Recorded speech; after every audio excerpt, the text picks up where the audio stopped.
Okay, you should hear me now. I don't know why that happened. I just got like free forest background from like a free picture website. Anywho, what we're going to do yeah, you guys know it. You've seen the title. We're reading creepypastas today. So, um there are some I've got like the famous creepypastas archive from creepypasta.com. I was jump scared. Okay, I'm sorry about like setting the time wrong. I didn't notice.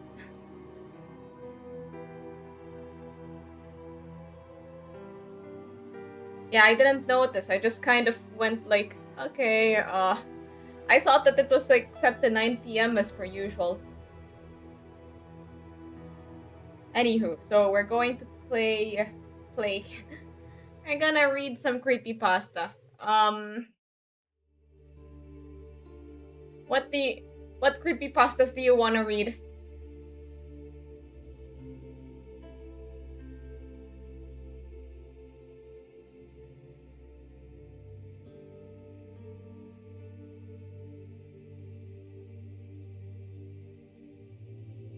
First one, Jeff the Killer. Well, we've already so many people have already read Jeff the Killer. Okay, previously we read Sonic EXE, and I think it was 1999. Yeah, we've already read those. So we could go like with another game creepypasta. It's not Halloween yet. Don't worry, we'll probably still have enough creepypasta left for Halloween. We won't deplete our creepypasta stocks just yet. Let's go with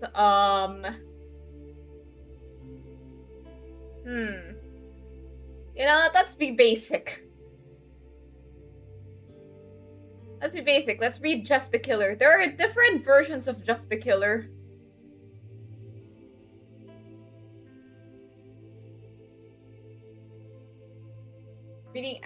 Watching Adam's Family.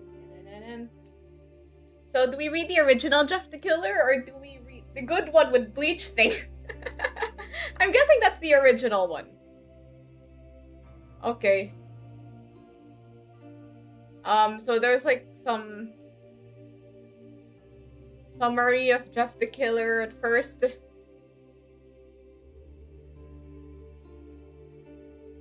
Right, let's go.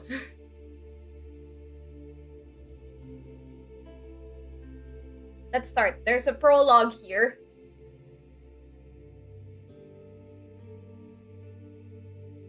After weeks of unexplained murders, the ominous unknown killer is still on the rise after little evidence has been found.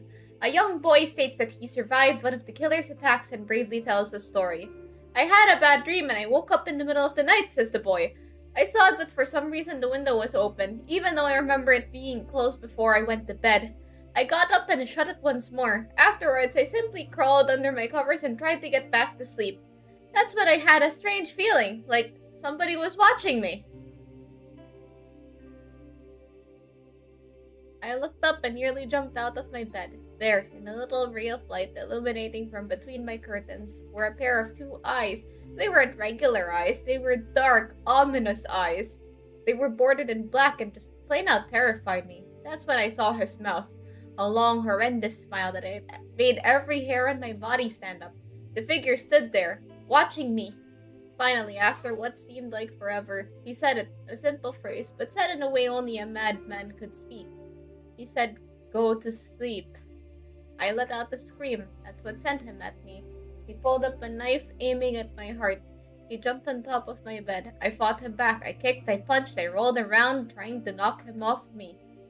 That's when my dad busted in. The man threw the knife. It went into my dad's shoulder. The man probably would have finished him off if one of the neighbors hadn't alerted the police. They drove into the parking lot and ran towards the door. The man turned and ran down the hallway. I heard a smash, like glass breaking. As I came out of my room, I saw the window that was pointing towards the back of my house was broken. I looked out. I looked out it.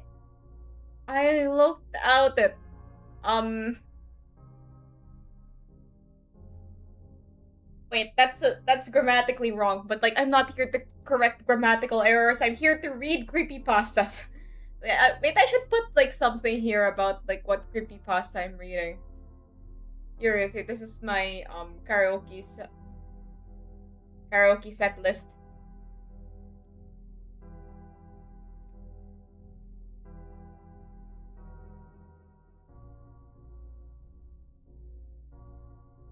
Let me add some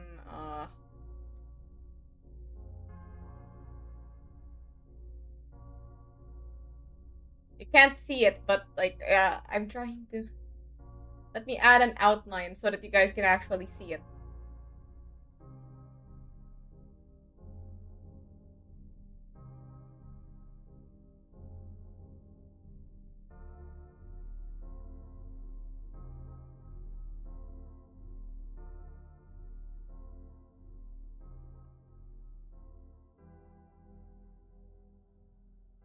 Find somewhere not too cumbersome to put it. Down here. That's good. Hope you don't mind the Arial font. Alright, let's continue. Wait, I looked out at it to see him vanish into the distance. I can tell you one thing, I will never forget that face, those cold, evil eyes, and that psychotic smile. They will never leave my head. Police are still on the look for this man. If you see anyone that fits the description in this story, please contact your local police department. As the killer turns around, and from his slit mouth, he said, "My name is Jeff!" Anyway, let's go to the story proper. Jeff and his family had just moved into a new neighborhood. His dad had just gotten a promotion at work, and they thought it would be best to live in one of those fancy neighborhoods. Jeff and his brother Leo couldn't complain though. A new, better house, what was not to love? As they were getting unpacked, one of their neighbors came by. "Hello," she said. "I'm Barbara. I live across the street from you. Well, I just wanted to introduce myself and to introduce my son." He turns around and calls her son over. "Billy, these are our new neighbors." Billy said hi and ran back to play in his yard. "Well," said Jeff's mom, "I'm Margaret, and this is my husband Peter, and my two sons Jeff and Leo." They each introduced themselves, and then Barbara invited them to her son's birthday. Jeff and his brother were about to object when their mother said that they'd love to. When Jeff and his family were done packing, Jeff went up to his mom. "Mom, why would you invite us to some kid's party? If you haven't noticed, I'm not some dumb kid." Jeff said to his mother, "We just moved here. We should show that we want to spend time with our neighbors. Now we're going to that party and that's final." Jeff said to talk, but stopped himself, knowing that he couldn't do anything. Whenever his mom said anything, it was final. He walked up to his room and plopped down on his bed. He sat there looking at his ceiling when suddenly he got a weird feeling. Not so much pain, but a weird feeling. He dismissed it as just some random feeling. He heard his mother call him down to get his stuff, and he walked down to get it. The next day, Jeff walked downstairs to get breakfast and got ready for school. As he sat there eating his breakfast, he once again got that feeling. This time it was stronger. It gave him a slight tugging pain, but he once again dismissed it. As he and Liu finished breakfast, they walked down to the bus stop. They sat there waiting for the bus, and then, all of a sudden, some kid on a skateboard jumped over them. Some only inches above their laps. They both jumped back in surprise. "Hey, what the hell?" The kid landed and turned back to them. He kicked his skateboard up and caught it with his hand. The kid seems to be about 12, 1 year younger than Jeff. He wears an Aeropostale shirt and ripped blue jeans. Well, it looks like we got some new meat."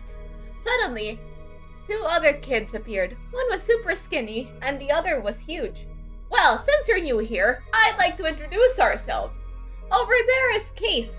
Jeff and Leo looked over to the skinny kid. He had a dopey face that you would expect a sidekick to have, and he is Troy. They looked over at the fat kid. Talk about the tub of lard. This kid looked like he hadn't exercised and he was crawling. And I, said the first kid, am Randy. Now for all the kids in the neighborhood, there's a small price for bus fare if you catch my drift. Leo stood up, ready to punch the lights out of the kid's eyes, but one of his friends pulled a knife on him. Wait, I should have like a soundboard for this stuff. Wait, soundboard.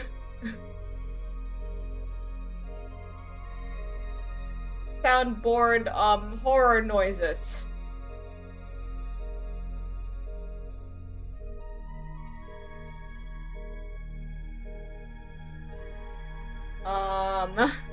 Scary intense.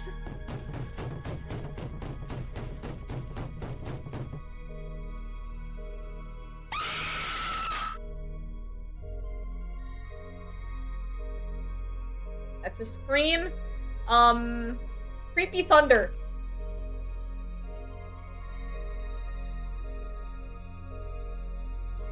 Thunder.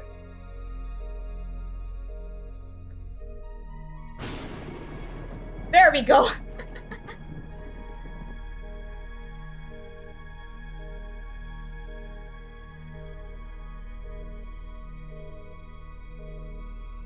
Okay, now I have Jeff the Killer on one side and the soundboard on the other. Why is my website on light mode?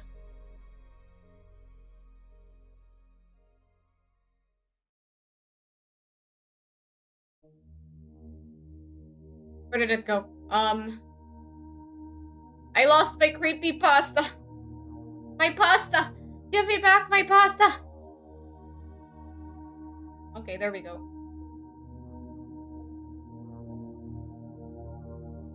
Okay, apparently I cannot do this, so I'll find some other workaround. Give me a minute.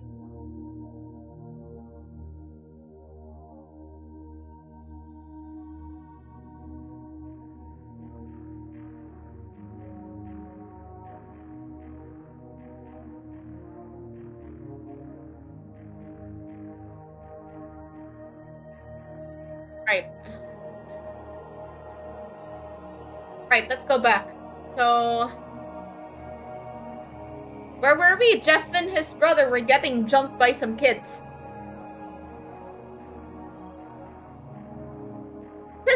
Tisk. I hoped that you would be more cooperative, but it seems we must do this the hard way. The kid walked up to Leo and took his wallet out of his pocket.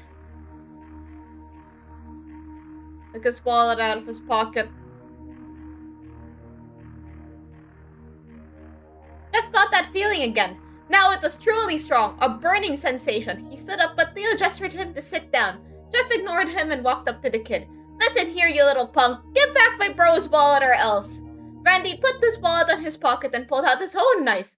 Oh, and what will you do? What you gonna do? What you gonna do? Punch me? Just as he finished the sentence, Jeff popped the kid in the nose. As Randy reached for his face, Jeff grabbed the kid's wrist and broke it. Randy screamed and Jeff grabbed the knife from his hand. Troy and Keith rushed Jeff, but Jeff was too quick. He threw Randy to the ground.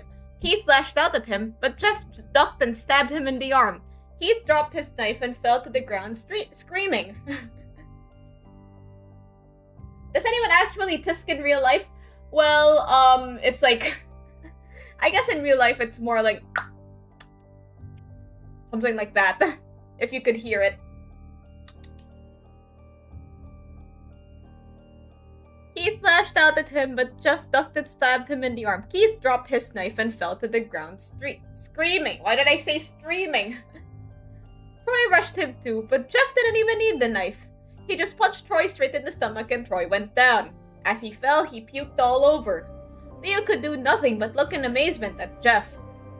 One fish, two fish, red fish, blue fish. Jeff, how did you? Was all that he said. He instantly logged on to Twitch. They saw the bus coming and knew they'd be blamed for the whole thing, so they started running as fast as they could. As they ran, they looked back and saw the bus driver rushing over to Randy and the others. As Jeff and Leo made it to school, they didn't dare tell what happened. All they did was sit and listen. Leo just thought of that as his brother beating up a few kids, but Jeff knew it was more. It was something scary. As he got that feeling, he felt how powerful it was. The urge to just hurt someone. He didn't like how it sounded, but he couldn't help feeling happy. He felt that strange feeling go away and stay away for the entire day of school. Even as he walked home due to the whole thing near the bus stop and how he probably wouldn't be taking the bus anymore, he felt happy. When he got home, his parents asked him how his day was. He said in a somewhat ominous voice, "It was a wonderful day." Next morning, he heard a knock at his front door. Wait, let me look for like the knocking. Let me look for like the knocking sound. You know what? I'll just bake it myself. He walked down to find two police officers at the door. His mother looking back at him with an angry look. Wait a minute, let me just, let me just pause to deliver some commentary. Like, okay, we know how Jeff is feeling, but like, we don't know how, like, why is his brother, like, super nonchalant about this? Like, oh, my brother just beat up some kids. No biggie. No big deal. Anyway, so let's keep going. So his mother is telling him about the police officers at the door. "Jeff, these officers tell me that you attacked 3 kids, that it wasn't regular fighting, that they were stabbed! Stabbed, son!" Jeff's gaze fell to the floor, showing his mother that it was true.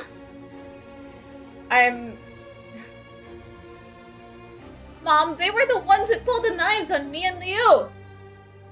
"Son," said one of the cops. "We found 3 kids, 2 stabbed, 1 having a bruise in his stomach, and we have witnesses proving that you fled the scene. Now, what does that tell us?" Jeff knew it was no use. He could say him and Liu had been attacked, but then there was no proof that it was not them who attacked first. They couldn't say that they weren't fleeing, because, truth be told, they were. So Jeff couldn't defend himself or Liu. "Son, call down your brother." Jeff couldn't do it since it was he who beat up all the kids. Okay, pause again.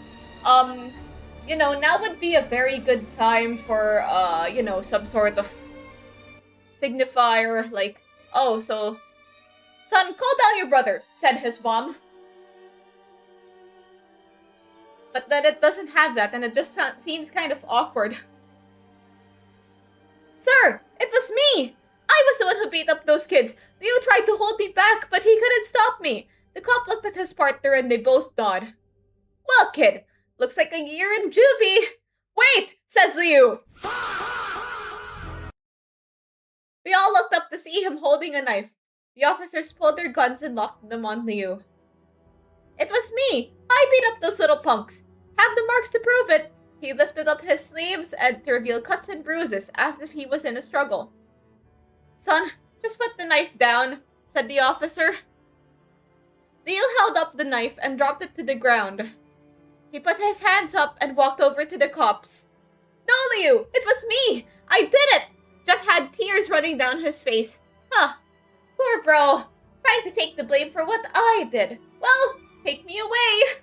The police sent Liu out to the patrol car. Why is he so nonchalant? He's just like, "Oh, yeah, I might have yeah, I might have done this. And also, I have a knife. Yeah, so just take me away." Like, he seems to be, like, I don't know, you'd expect him to be a little less,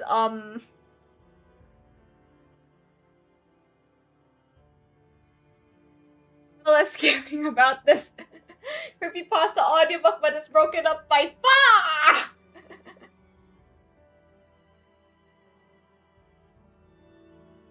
Okay, let me just go. "Leo, that's me! Tell them! I was the one who beat up those kids!" Jeff's mother put her hands on his shoulders. "Jeff, please, you don't have to lie. We know it's Liu. You can stop." Jeff watched helplessly as the cop car speeds off with Liu inside. A few minutes later, Jeff's dad pulled into the driveway, seeing Jeff's face and knowing something was wrong. Son! Son, what is it?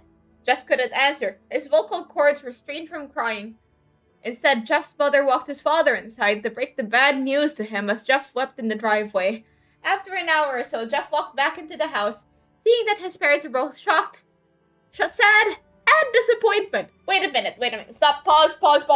I know I said I wasn't gonna give any, grammar corrections. But you just said both. You listed 3 things.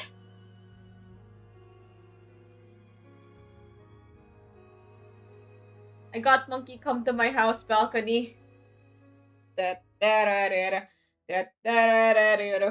Drink me, did ya? Anywho, so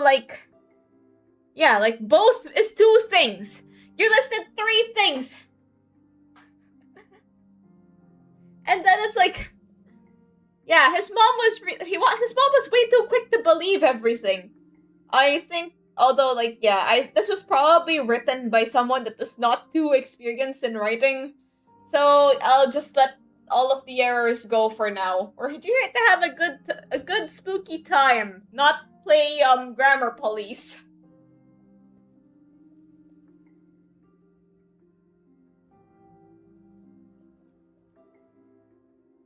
Okay, I just have the creepy thunder sound effect ready for whenever I need it. After an hour or so, Jeff walked back into the house, seeing his parents were both shocked, sad, and disappointed.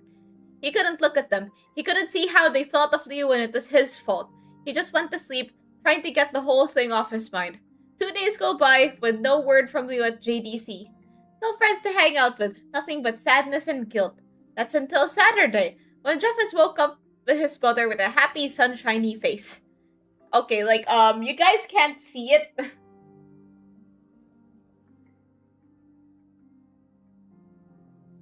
Closest wildlife I have near my house is a stray kangaroo. Oh wow, you can get stray kangaroos near your house. Nearest wildlife that we get are some birds, some fancy birds. Anyway, yeah, I'm saying that you can't see it, but the paragraphs are sectioned kinda weirdly. All that stuff about his parents feeling disappointed and, the days going by and Jeff feeling sad are all in the same paragraph. So it just, yeah. Anywho. Jeff, it's the day, she said as she opened up the curtains and let light flood into his room. What's the day? Asked Jeff as he stirs awake. Why, it's Billy's party. He was now fully awake. Mom, you're joking, right? You don't expect me to go to some kid's party after... There was a long pause. Jeff, we both know what happened. I think this party could be the thing that brightens up the past days. Now get dressed. Jeff's mother walked out the room and downstairs to get ready herself. He fought himself to get back up. He picked out a random shirt and a pair of jeans and walked downstairs. He saw his mother and father all dressed up. His mother in a dress and his father in a suit. He thought, why would I ever wear such fancy clothes to a kid's party? Son, is that all you're going to wear? Said Jeff's mom. Better than wearing too much, he said. His mother pushed down the feeling to yell at him and hid it with a smile. Now, Jeff, we may be overdressed, but this is how you go if you want to make an impression, said his father. Jeff grunted and went back up to his room. I don't have any fancy clothes, he yelled downstairs. Just pick out something, called his mother. He looked around in his closet for what he could call fancy. He found a pair of black dress pants he had for special occasions. Wait a minute, but you said you didn't have any fancy clothes. What was all this then? And an undershirt. He couldn't find a shirt to go with it, though. He looked around and found only striped and patterned shirts, none of which go with dress pants. Finally, he found a white hoodie and put it on. Well, that doesn't go with dress pants either, but okay, fam. Jeff is not like other girls. Who says, I can't wear my hoodie with my suit, but baby, that's just me. Mom moved on fast. That dude you called your brother is gone, bruv. Go live a little. Yeah, like, everybody just way too relaxed about this. Everybody except Jeff is just way too relaxed about everything. Like, I guess it makes sense that we're just seeing it from Jeff's point of view. But then, like, I don't know. What little we see from others' point of view just shows that they're just way too relaxed about the whole, like, oh, my kid might have killed someone thing. Anyway. You're wearing that? They both said. His mother looked at her watch. Oh, no time to change. Let's just go. She said as she herded her Jeff and his father out the door. They crossed the street over to Barbara and Billy's house. They knocked on the door and at it appeared that Barbara, just like his parents, way overdressed. Hey, you forgot I was there. Okay, that's enough. As they walked inside, all Jeff could see were adults, no kids. The kids are out in the yard. Jeff, how about you go and meet some of them, said Barbara. Jeff walked outside to a yard full of kids. They were running out around in weird cowboy costumes and shooting each other with plastic guns. He might as well have been standing in a Toys R Us. Wait, does Toys R Us have cowboy costumes and guns? Creepypasta stories remind me of that one horse drawing meme. It's just crappy drawn horse all the way. Why do you guys have square thing next to your name? Oh, that's badges for members. It's a CD case. Like, they don't have Toys R Us anymore, right? Toys R Us, like, shut down some time ago. We still have Toys R Us here. But, like, in America, apparently Toys R Us shut down their physical stores. I think they still have, like, online stuff.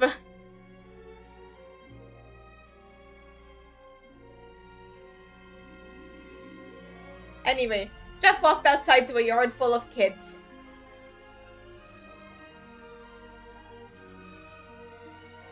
They were running, I already read that bit. Suddenly, a kid came up to him and handed him a toy gun and a hat. Hey, what up, boy? He said. Sorry.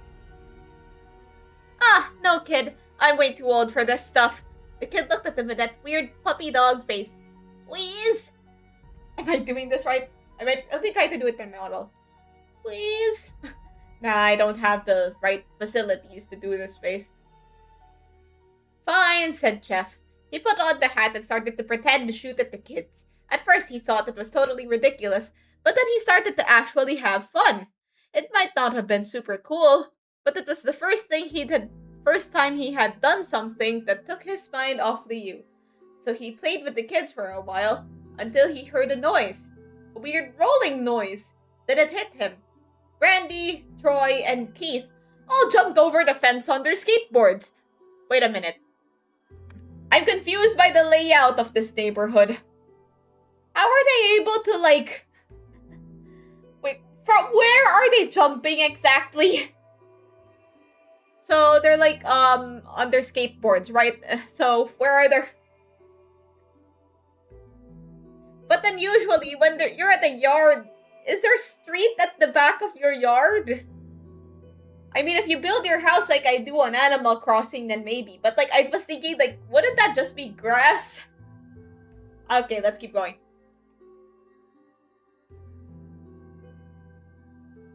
Yeah, like, I'm having a hard time following the story because of the whole paragraph thing I mentioned earlier. Anyway, Jeff dropped the fake gun and ripped off the hat. Randy looked at Jeff with a burning hatred. Hello, Jeff, isn't it? He said. We have some unfinished business. Jeff saw his bruised nose. I think we're even. I beat the crap out of you, and you got my brother sent to JDC. Randy got an angry look in his eyes. Oh no, I don't go for even. I go for winning. You may have kicked their asses one day, but not today.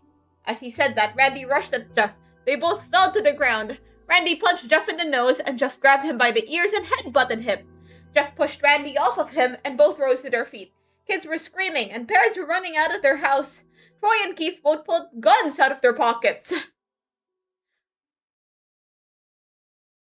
one interrupts, or guts will fly, they said. Randy pulled a knife on Jeff and stabbed it into his shoulder. Pretend that's a stabbing noise. Jeff screamed and fell to his knees. Randy started kicking him in the face. After 3 kicks, Jeff grabs his foot and twists it, causing Randy to fall to the ground. Jeff stood up and walked towards the back door. Troy grabbed him. Need some help? He picks Jeff up by the back of the collar and throws him through the patio door. As Jeff tries to stand, he is kicked down to the ground. Randy repeatedly starts kicking Jeff until he starts to cough off blood. Come on, Jeff! Fight me! He picks up Jeff and throws him into the kitchen. Randy sees a bottle of vodka on the counter and smashes the glass over Jeff's head. Fight! He throws Jeff back into the living room. Come on, Jeff! Look at me! Jeff glances up, his face riddled in blood.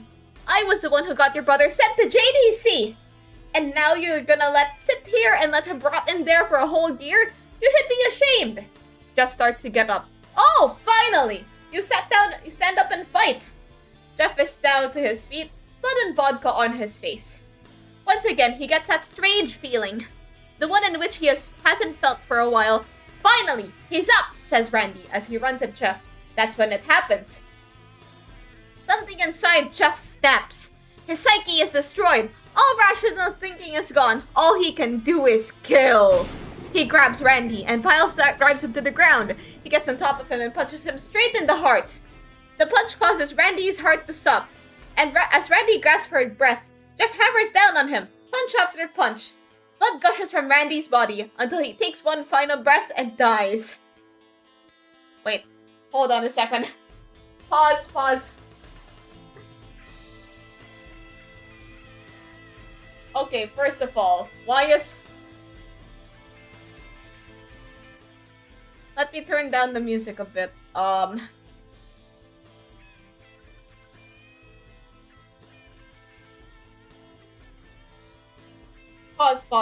So like, is it actually possible to do that to Jeff? What Jeff did? Punching somebody so hard that their heart stops? I don't know, like, it just seems like, you know what? We've already established that this fic isn't exactly the most grounded in reality. Let's just continue. Actually, like, I was just thinking about,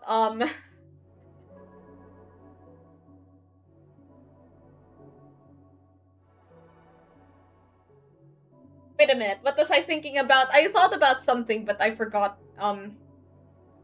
So what I was thinking was that, like, I was doing some research because, like, I was watching JoJo's and I was wondering, like, a lot of JoJo deaths result from being punched straight through. So I was thinking, how much force would it actually take to do that? An awful lot, basically, because bones are, like, what's there is, like, your ribs and stuff. So it might take a long time. Maybe if you go for the heart, it would work. Well, I'll Google this later. Anyway. Everyone is looking at Jeff now. The parents, the crying kids, even Troy and Keith. Although they easily break from their gaze and point their guns at Jeff. Jeff sees the guns trained on him and runs to the stairs.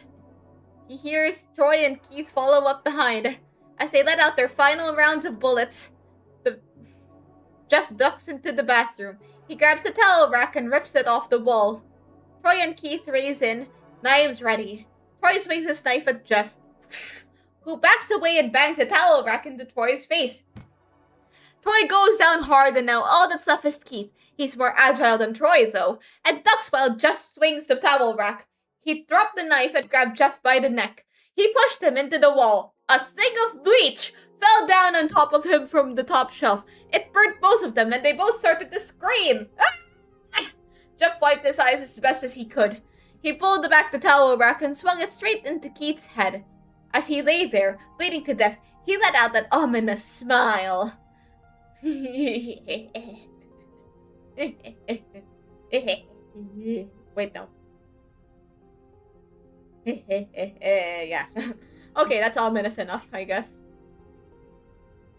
What's so funny? Asked Jeff.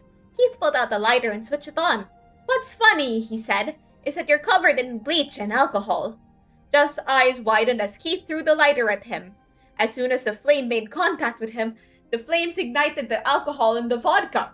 While the alcohol burned him, the bleach bleached his skin. Jeff let out the terrible screech as he caught on fire. Ah!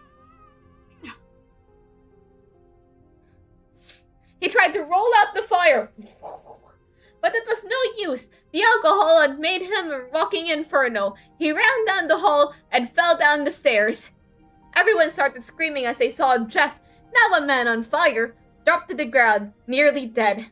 The last thing Jeff saw was his mother and other parents trying to extinguish the flame. That's when he passed out. I'm not sure why I chose that one.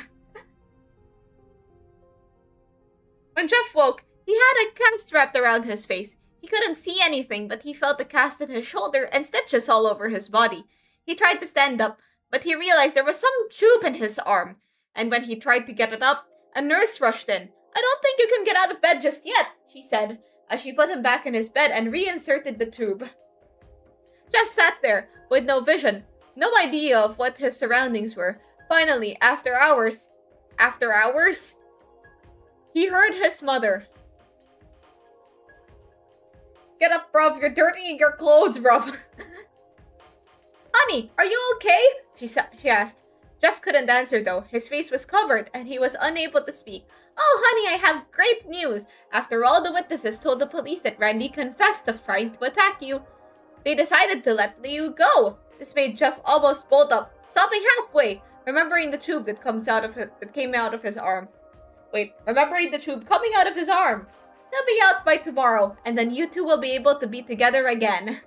Well, that sentence felt so clunky to read. Reinserted the tube, I guess, into his arm. Alright, let me just... Alright, I'll continue. Jeff's mother hugs Jeff and says her goodbyes. The next couple weeks were those where Jeff was visited by his family. Then came the day when his bandages were to be removed. Yeah, wow. Yeah, this is like really clunky written. Like, you could have said this differently, but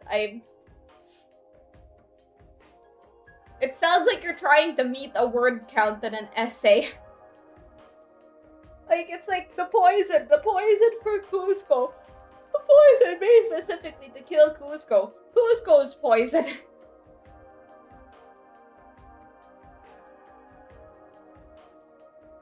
Then came the day when his bandages were to be removed. I brought my notes. When are we starting the class? We're starting the class tomorrow. You can still take notes though. Take notes on how Jeff the Killer. Take notes about all the grammatical errors in Jeff the Killer and submit corrections tomorrow. That's gonna be on the test.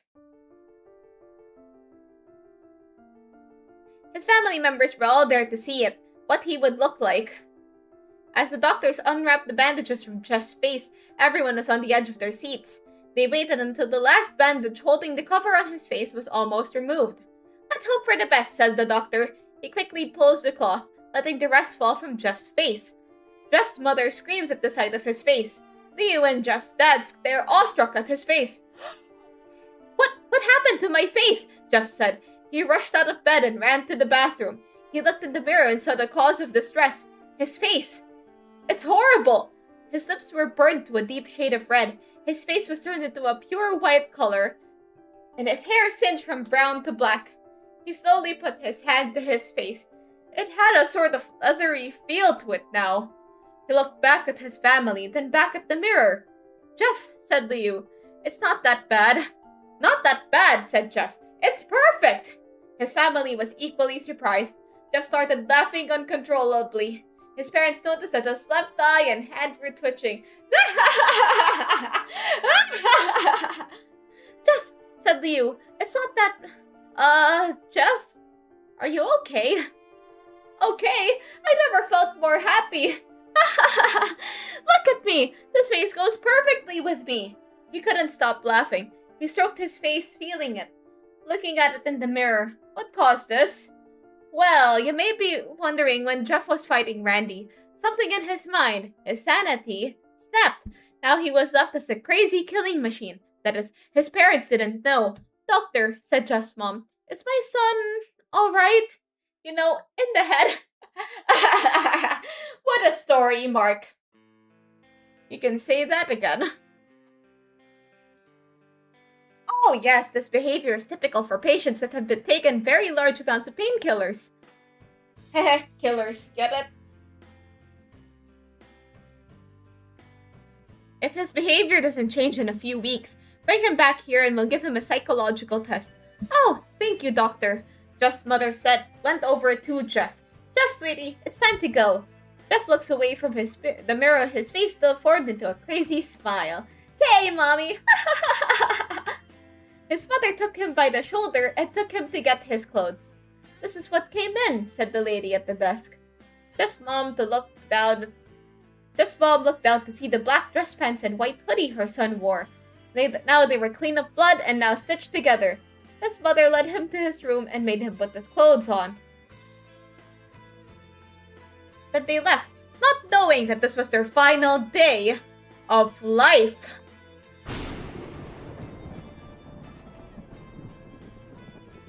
Later that night, Jeff's mother woke up to a sound coming from the bathroom. It sounded as if someone was crying. She slowly walked over to see what it was. When she looked into the bathroom, she saw a horrendous sight. Jeff had taken a knife and carved a smile into his cheeks. Jeff, what are you doing? Asked his mother. Jeff looked over to his mother. I couldn't keep smiling, Mommy. It hurt after a while. Now I can smile forever. Jeff's mother noticed his eyes, ringed in black. Jeff, your eyes! His eyes were seemingly never closing. I couldn't see my face. I got tired and my eyes started to close. I burned out the eyelids so I could forever see myself. My new face. Jeff's mother slowly started to back away, seeing that her son was going insane. What's wrong, Mommy? Aren't I beautiful? Yes, son, she said. Yes, you are. Let me go get Daddy so he can see your face. She ran into the room and shook Jeff's dad from his sleep. Honey, get the gun. She stopped as she saw Jeff in the doorway, holding a knife. Mommy, you lied. That's the last thing they hear as Jeff rushes them with a knife, cutting both of them. His brother Liu woke up, startled by some noise. He didn't hear anything else, so he just shut his eyes and tried to go back to sleep. As he was in the border of slumber, he got the strangest feeling that someone was watching him. He looked up before Jeff's hand covered his mouth. He slowly raised the knife ready to plunge it into Liu. Liu thrashed here and there, ready to escape Jeff's grip. Shh, Jeff said. Just go to sleep.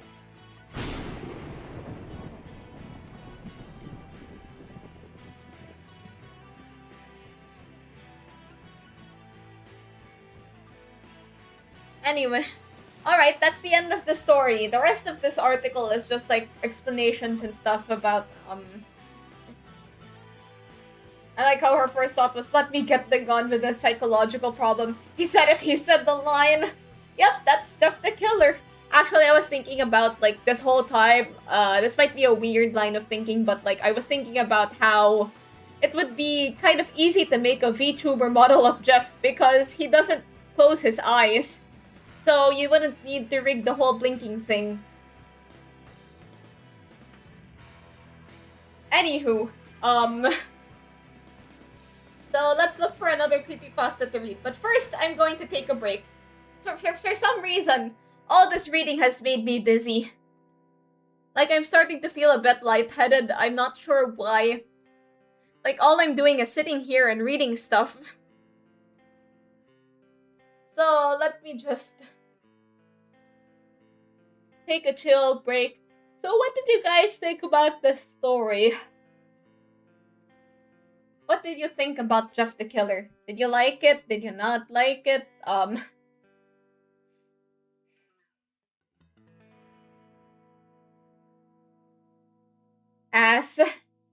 Well, yeah, it definitely has its issues. She was nerfed by her creators. Yeah, they thought it would be too powerful if I could...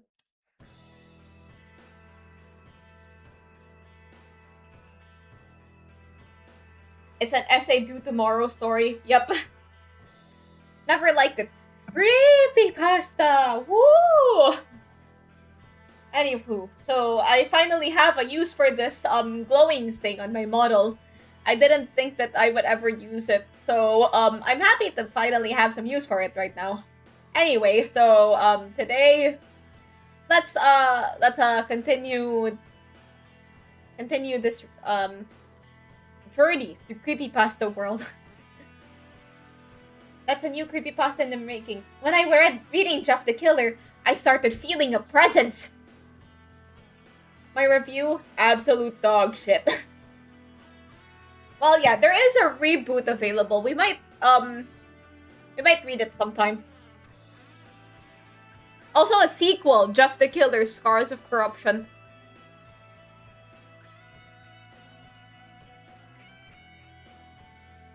So let's find another story to read. Have you read the Zalgo one? Not yet. For most of these, I'm just reading them for the first time. And also his brother Liu, the killer. Wow, wait, isn't he dead? How could he kill if he's dead? Is he like a zombie? No more Ralph the Killer. Yeah, there was a lot of like Jeff the Killer spin-off characters. Although none of them really reached Jeff's level of infamy.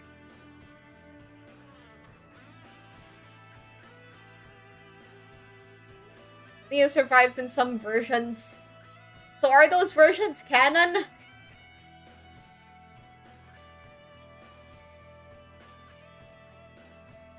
Then we have Jane the Killer. Yeah, there's like all the Jeff the Killer spin-off characters. It's like the Spider-Verse up here.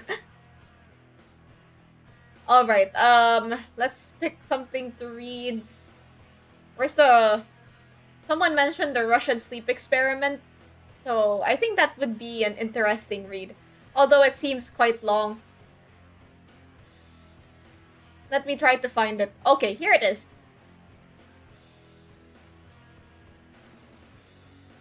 So,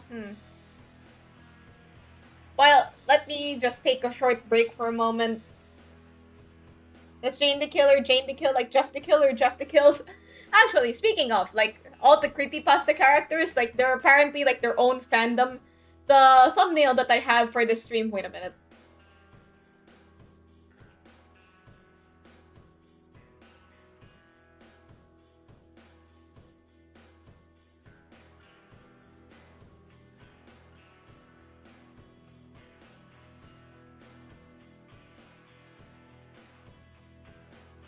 Anywho, so yeah, these are...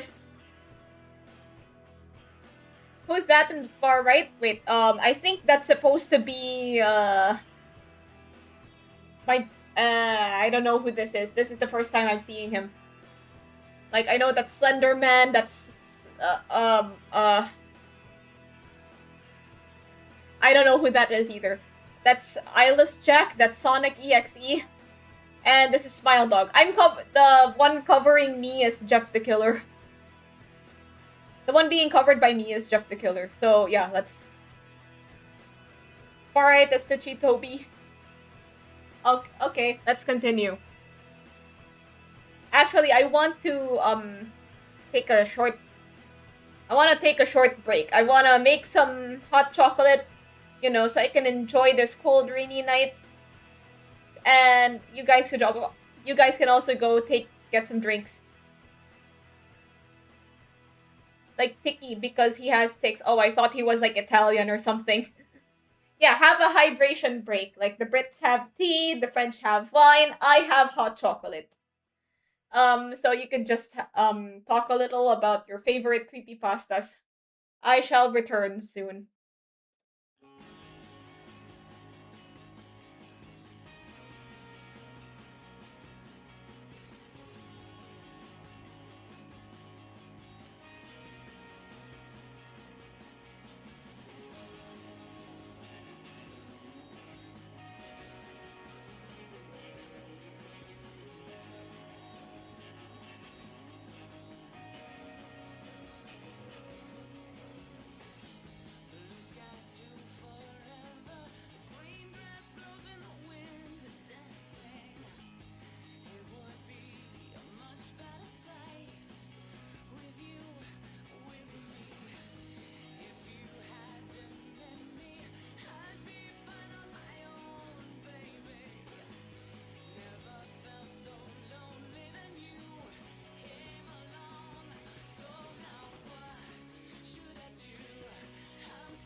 Hello, I am back.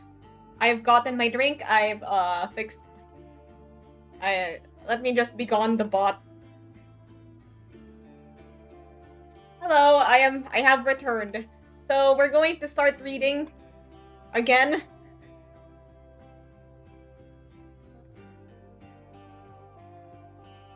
So I picked out another creepypasta, so I'll just type it out.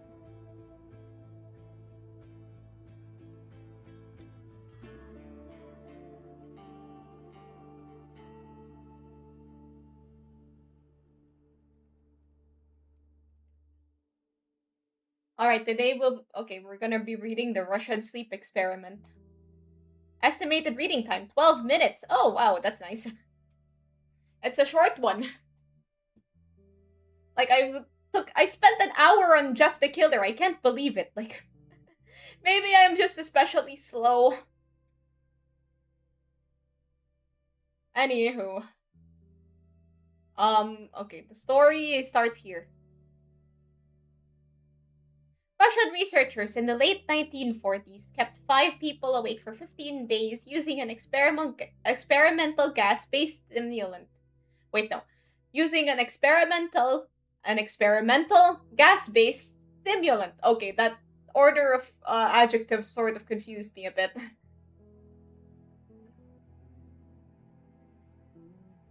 They were kept in a sealed environment to carefully monitor their oxygen intake so the gas didn't kill them, since it was toxic in high concentrations.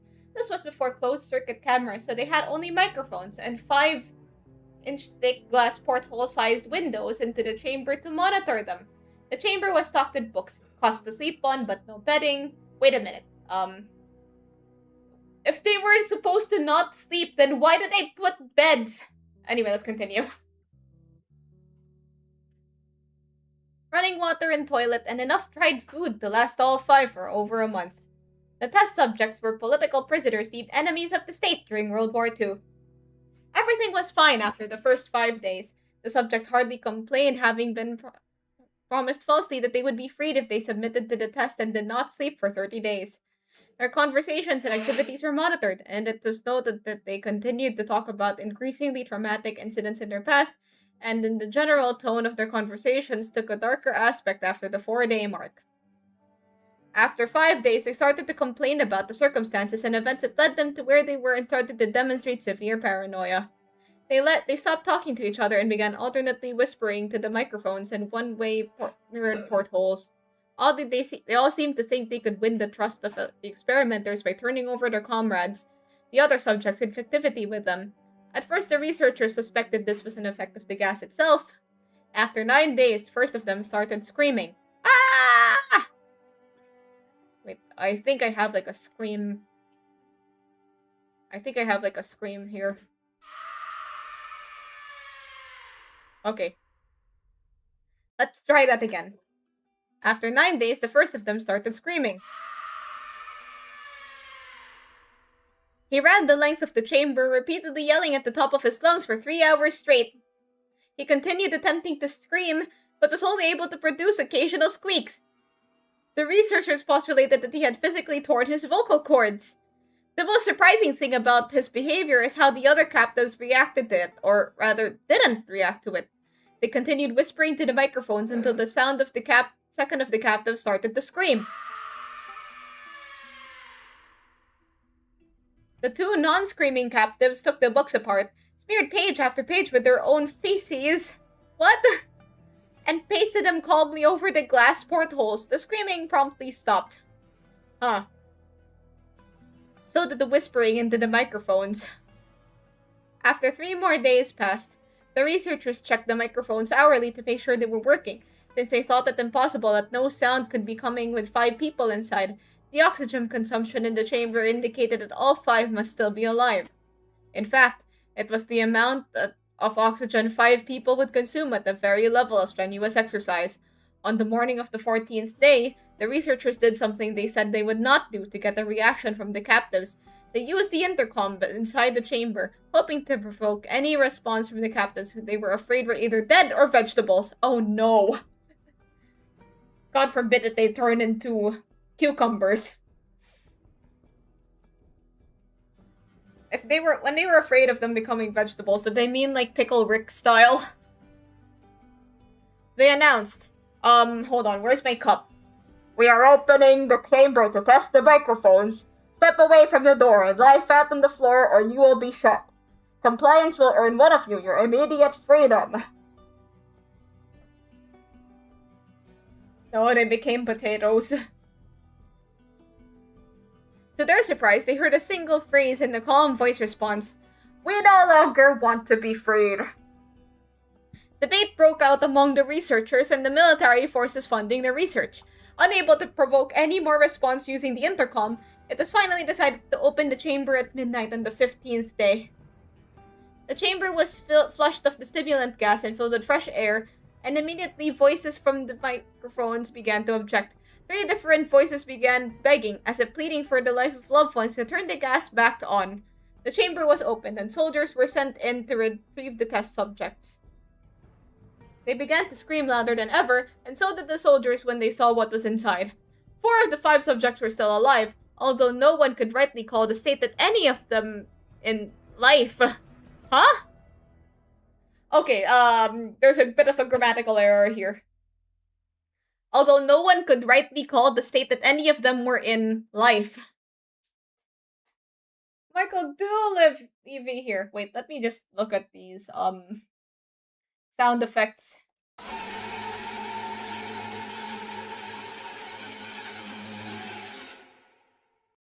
Okay, that's a bit, that's a bit much. Wait, can you even hear me? Okay, you could hear me. Like, you heard me spamming "Fah!" earlier. Wait a minute, there's actually like a Jeff the Killer sound effect here. Okay, I was not expecting him to scream. I thought he would be more calm about it. Anyway, the food rations past day 5 had not been so much as touched. There were chunks of meat from the dead test subject's thighs and chest stuffed into the drain in the center of the chamber, blocking the drain and allowing 4 inches of water to accumulate on the floor. Precisely how much of the water on the floor was actually blood was never determined. All 4 surviving test subjects also had large portions of muscle and skin torn away from their bodies. The destruction of flesh and exposed bone on their fingertips indicated that the wounds were inflicted by hand, not with teeth as researchers initially thought. Closer examination of the position and angles of the wounds indicated that not all of them were self-inflicted. Yeah, or small question, will you be affecting the refract trial, or is that a creepypasta on its own? Honestly, like, yeah, that's its own creepypasta. I'm terrible at, like, I don't know if I'm just bad at the game or if I just have terrible luck with my rolls at Limbus Company, like my coin flips. But yeah, given the last refract trial we did and what people were saying about Ricardo's, yeah, I'm a bit scared. The abdominal organs below the rib cage of all 4 test subjects have been removed. While the heart, lungs, and diaphragm remained in place, the skin and most of the muscles attached to the ribs have been ripped off, exposing the lungs through the rib cage. All the blood vessels and organs remained intact. They had just been taken out and laid on the floor, fanning out around the eviscerated but still living bodies of the subjects. And then I saw it. My blood felt as ice. 5 unbreakable coins!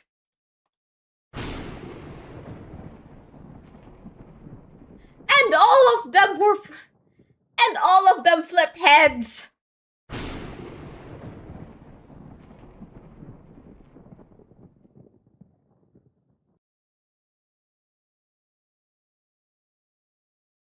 The digestive tract of all 4 could be seen to be working, digesting food. It quickly became apparent that what they were digesting was their own flesh that they had ripped off and eaten over the course of days. Most of the soldiers were Russian special operatives at the facility, but still many refused to return to the chamber to remove the test subjects. They continued to scream to be left in the chamber and alternately begged and demanded that the gas be turned back on, lest they fall asleep. To everyone's surprise, the test subjects put up a fierce fight in the process of being removed from the chamber. One of the Russian soldiers died from having his throat ripped out. Another was gravely injured by having his testicles ripped off, and an artery in his leg severed by one of the subject's teeth. Wow, that's gruesome. I sure hope YouTube doesn't put me in trouble for this. Another 5 of the soldiers lost their lives if you count ones that committed sewer slide in the weeks following the incident. In the struggle, one of the 4 living subjects had his spleen ruptured and he bled out almost immediately. The medical researchers attempted to sedate him, but this proved impossible. He was injected with more than 10 times the human dose of morphine derivative and still fought like a cornered animal, breaking the ribs and arm of one doctor. Your CDs glow? Well, yeah, they're reflecting light actually.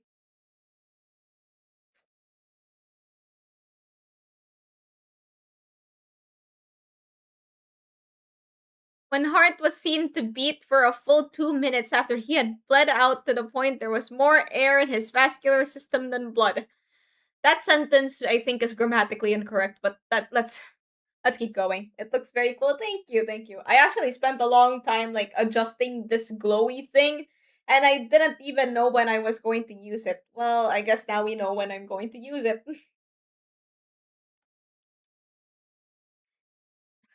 Even after it stopped, it continued to scream and flail for another 3 minutes, struggling to attack anyone in reach and just repeating the word "Mar" over and over, weaker and weaker, until he finally fell silent. The surviving 3 test subjects were heavily restrained and moved to a medical facility, the 2 with intact vocal cords continuously begging for the gas, demanding to be kept awake. The most injured of the 3 was taken to the only surgical operating room the facility had, in the process of preparing his subject to have his organs placed back within his body. It was found that he was effectively immune to the sedative that they had given him to prepare him for the surgery. Wow, all of these reflecting RB refract trial. Refract trial, the Russian sleep experiment patients. Would they be easy or difficult to fight? Anyway, so like what I was saying was like, yeah, run-on sentences seem to be quite common with these creepypastas. Please, aspiring creepypasta writers, section your sentences. Do people even write creepypastas anymore, or are those a thing of the past? I guess people still write like horror stories online.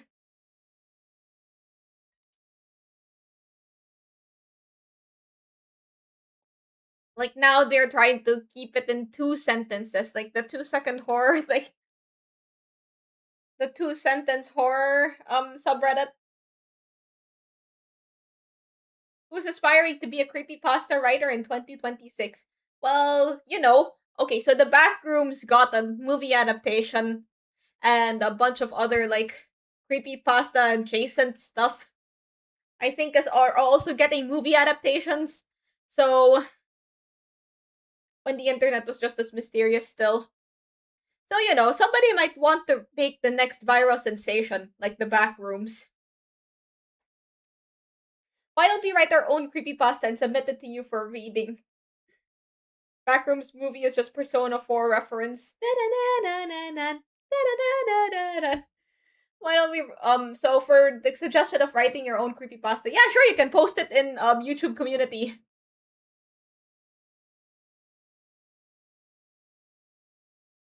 Yeah, there's a Slender Man movie, so it's just a matter of time until they give Jeff the Killer a movie. Jeff the Killer or one of the other creepypasta boys. Like, yeah, the creepypasta fandom is very fascinating to me. Like, the subject of fandom in general is pretty fascinating. But like especially the one for creepypastas, like, there's either not much description or no descript or like there's a description but it doesn't seem like something appealing.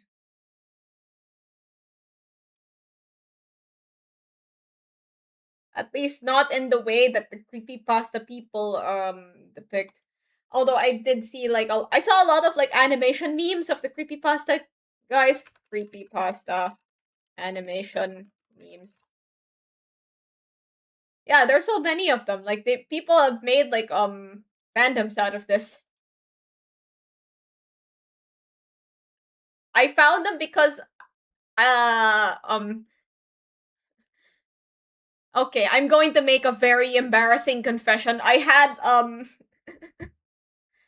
a brief phase where I was like how do I say this? I had a brief phase where I like followed the Dream SMP stuff. And a lot of the people that make these creepypasta animations are also people that made like Dream SMP animations. So that's how I found them.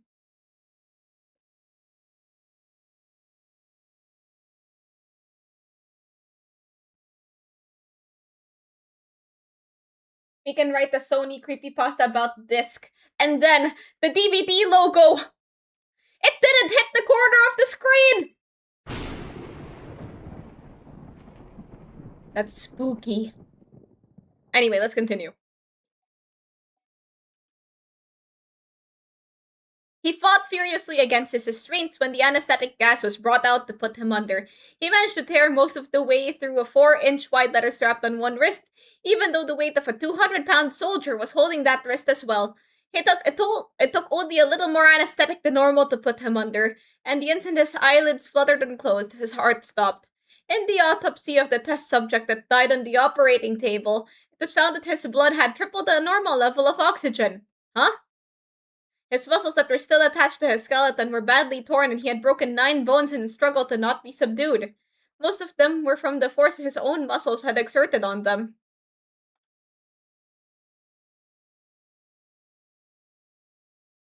Anyway, let's continue.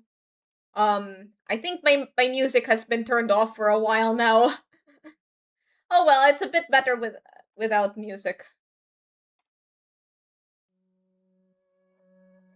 Okay, I've put on Resident Evil ambient relaxing.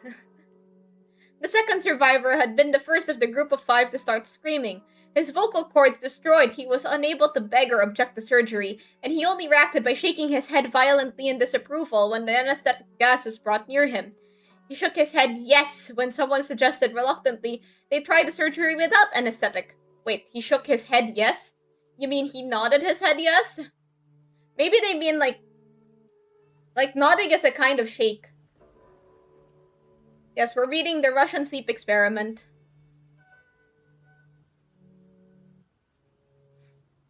They tried the surgery without anesthetic, and did not react for the entire 6-hour procedure for placing his abdominal organs and attempting to cover them with what remained of his skin. The surgeon presiding stated repeatedly that it should be medically possible for the patient to still be alive. He tilted his head yesn't. One terrified nurse assisting the surgery said that she had seen the patient's mouth curl into a smile several times when his eyes met hers. When the surgery ended, the subject looked at the surgeon and began to wheeze loudly, attempting to talk while struggling. Assuming this must be of something of drastic importance, the surgeon had a pen and pad fetched so that the patient could write his message. It was simple. Keep cutting. The other 2 test subjects were given the same surgery, both without anesthetic as well, although they had to be injected with a paralytic for the duration of the operation. The surgeon found it impossible to perform the operation while the patients laughed continuously. Why are they always laughing in these? It's always like,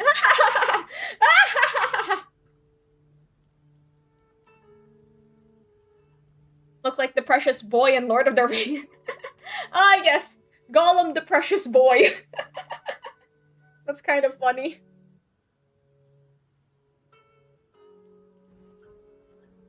Once paralyzed, the subjects could only follow the attending researchers with their eyes.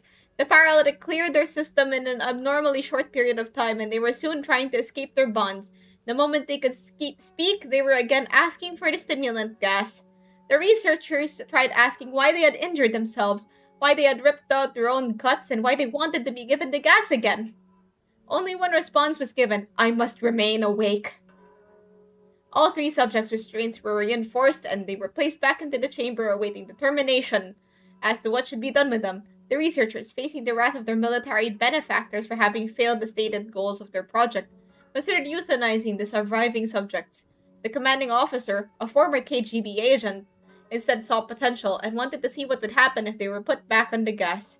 The researchers strongly objected, were overruled. In preparation for being sealed in the chamber again, the subjects were connected to an EEG monitor. EEG? And had their restraints padded for long-term confinement. To everyone's surprise, all three stopped struggling the moment it was let slip they were going back into the gas. It was obvious at this point all three were putting up a great struggle to stay awake. One of the subjects that could speak was humming loudly and continuously. The mute subject was straining his legs against the leather bonds with all his might. First left, then right, then left again for something to focus on.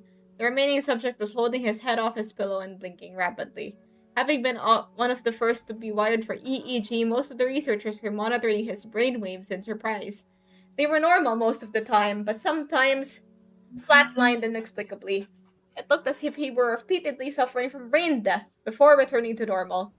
As they focused on paper scrolling out the brainwave monitor, only one nurse saw his eyes slip shut at the same moment his head hit the pillow. His brainwaves immediately changed to that of a deep sleep, and then flatlined for the last time as his heart simultaneously stopped. The only remaining subject that could speak started screaming to be sealed in now. His brainwaves showed the same flat lines as one of who just died from falling asleep.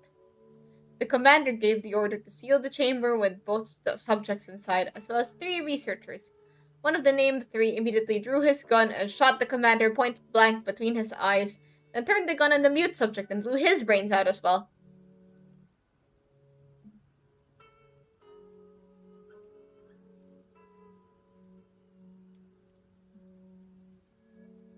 First time reading the story of My Name is Jeff!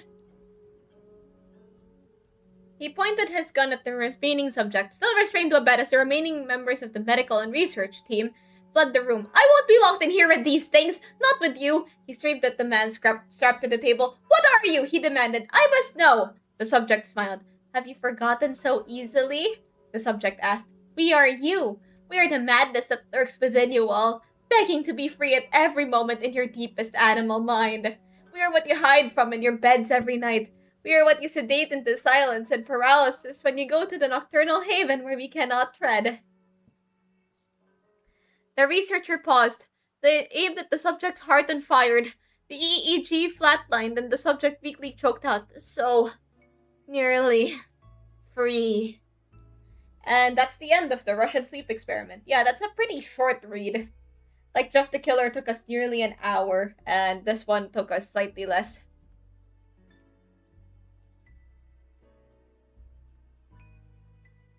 So, let's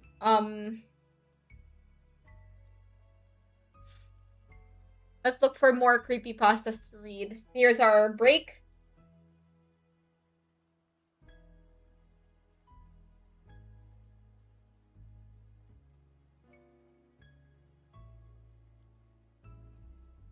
You know Mishwa? Mishwa, the, ice cream brand? I think it's ice cream. There's, like, one store here, but I've never been there. Yeah, Mishwa is a Chinese ice cream brand. They have a store in the Philippines, but I've never been. So what was the point of the experiment? They were trying to test, like, you know, how long a human could last without sleep. And then, the result of that is that the humans started going crazy. They also serve drinks and stuff.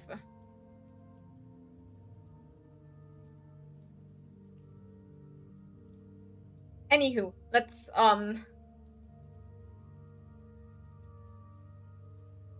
look at what else we can read. There's a lot of reading to do right now. You guys have any suggestions? Maybe I could read, like, one of the stabby knife boys ones.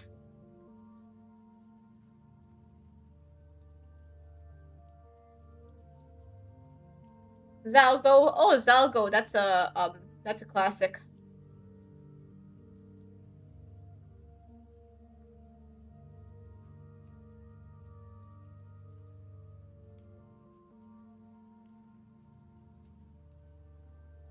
Alright, let's read Zalgo. Estimated reading time, 10 minutes. Why is Jeff the Killer so long? Wait a minute, what's the estimated reading time of Jeff the Killer?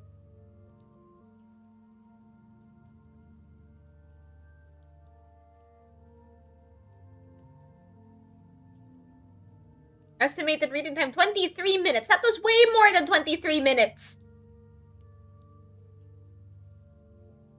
Okay, let's adjust.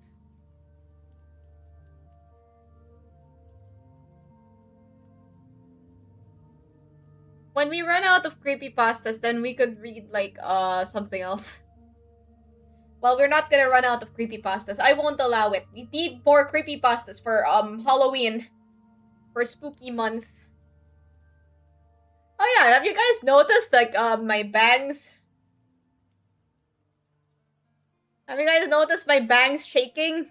They didn't do that before. Cool, huh?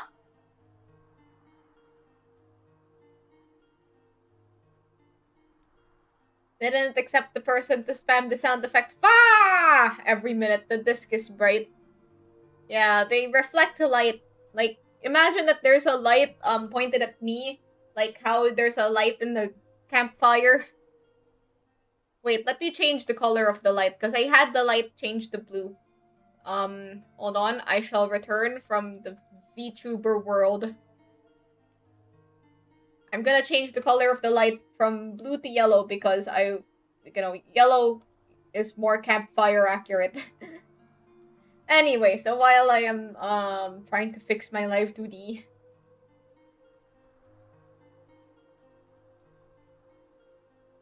bloom tint color.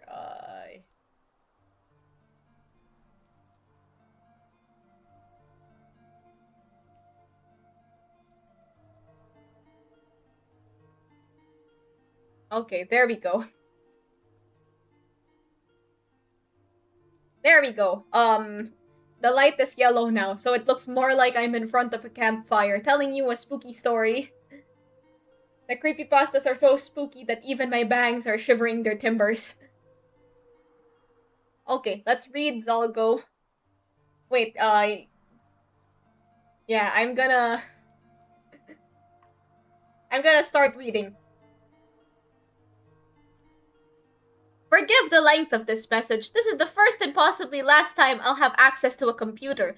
So I thought I'd better write this all down while I can and get it to those who should know. I'm leaving town. I don't know where I'm going. I'm just getting as far away as I can. Okay, so some of you may know, I took out a loan and opened my own auto shop a little over a year ago. They forgot to type Business has been going decently well. I can't complain. And I've always been grateful to all my customers who would come to me exclusively when God knows there are so many already established places in town. I've been doing well enough that I was able to hire on my buddy Neil a few months ago, and he's been working hard and helping out really well, as I always knew he would. Well, I needed to take a day and go to a LeMay's class with Rebecca last month. Who's Rebecca? And so I entrusted the shop to Neil for the morning and most of the afternoon. That's the day I think everything actually started, because when I got back, he seemed to be in a stupor and was covered in oil. He'd even had some smeared across his face, as if he'd tried to drink it or something.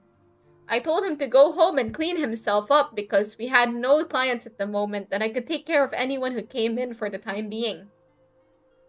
He came back 45 minutes later, but he was still much quieter than usual. He worked as well as he ever did, but something just seemed off about him. I asked him if anything happened while I was out, and he just shook his head. I asked how many clients we had, and he just muttered something unintelligible. I asked him to repeat himself, and he turned and glared at me, and for the briefest moment I could have sworn his eyes appeared to be completely black. No iris, no sclera, just utter all-consuming blackness. I stumbled back and bumped the shelf, knocking things down. When I looked back at him, he was still looking at me, but he didn't seem to be glaring hatefully the way he had before. He just seemed kind of out of it. Just a couple, he answered. Some woman and a tattooed biker type looking dude. I assumed one of them must have asked for an oil change, and that's when he spilled it. So I asked if he had any trouble, and he simply shrugged. I looked around the garage while I was gone, and I saw no traces of an oil spill. So whatever happened, he must have gotten it all on himself, and none of us None of it anywhere else, miraculously. This all go text generators like those. Wait, no, my cup. I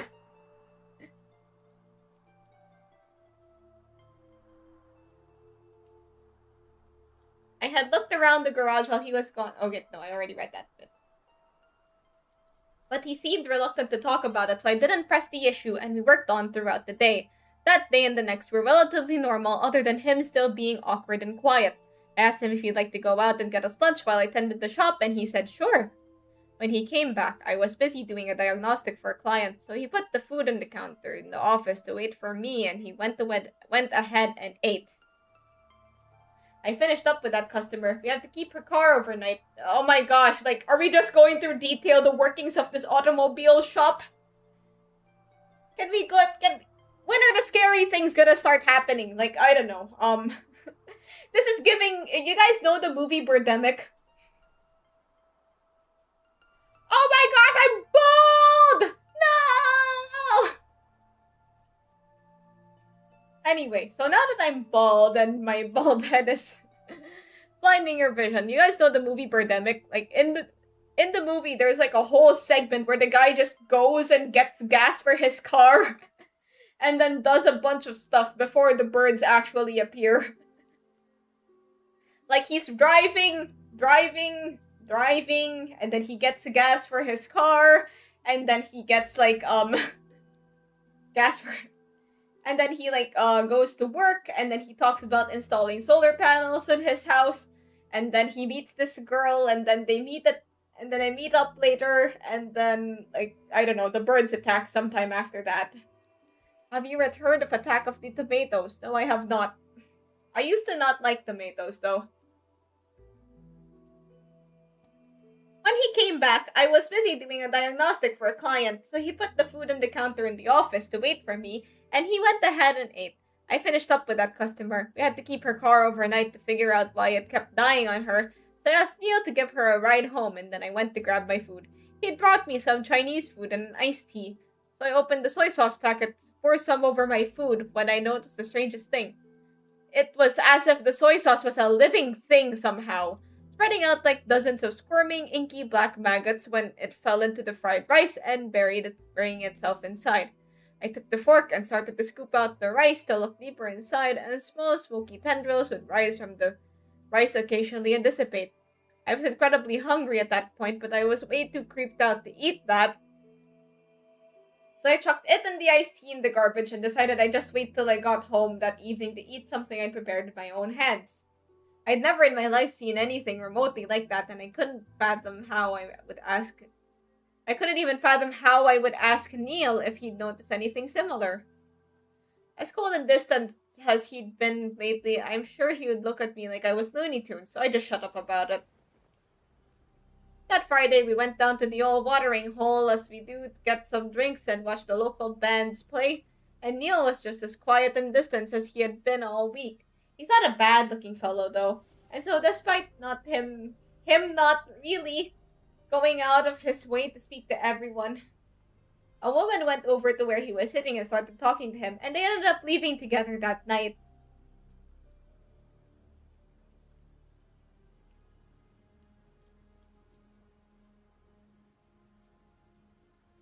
Okay, Monday morning, I tried breaking the ice by asking how his weekend went.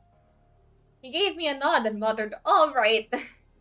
I asked him if he got lucky with that young woman I saw him with, and he gave me the smallest grin, which was quite possibly the first grin I'd seen on his face in a week, and said, "It went well." "Oh, you got Diavolo and Jojo Gotcha? Sweet!" Wait, what's Jojo Gotcha?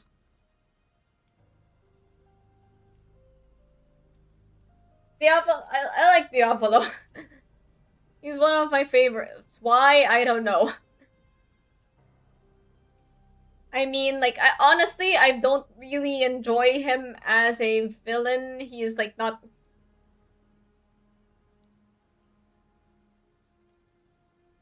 Like, as a villain, he's not really my favorite. I enjoy Kira more as a villain.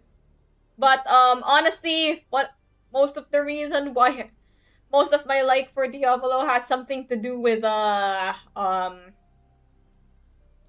why, like, I don't know, how they made him kind of hot in the anime.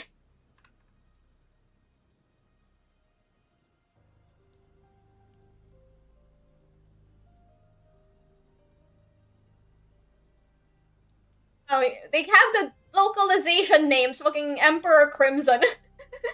I used up my one F-bomb. Wait, I think I might have... Did the other creepypastas contain F-bombs? No. There's no swearing in any of these. There's no swearing here. Wow, these creepypastas sure are, light on swears.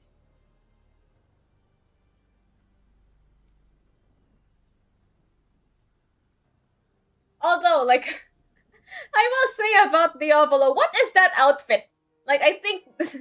I think JoJo outfit design peaked here and never left. They called me the golden touch for a reason. Oh, please bless my Enfield account. I got a 6-star, but it wasn't anyone from the banner.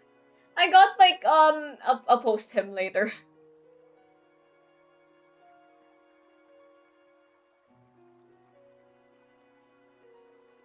Like, I haven't gotten Lino or any of the other, like, okay, because the way Enfield's banner works is that the previous characters are still in the banner. I haven't gotten Lino or the other character banners. So, yeah. My gacha luck in Enfield is pretty unlucky.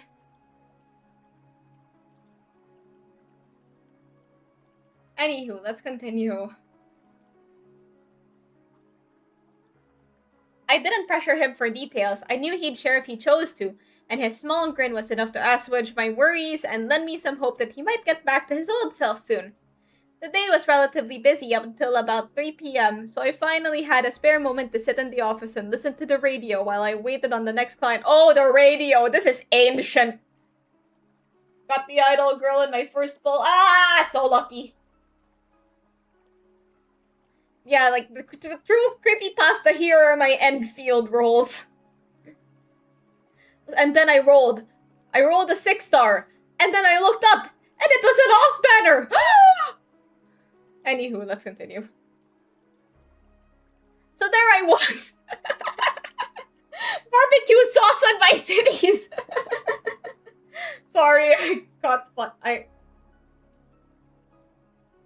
Sorry, I just found that string of words kind of funny.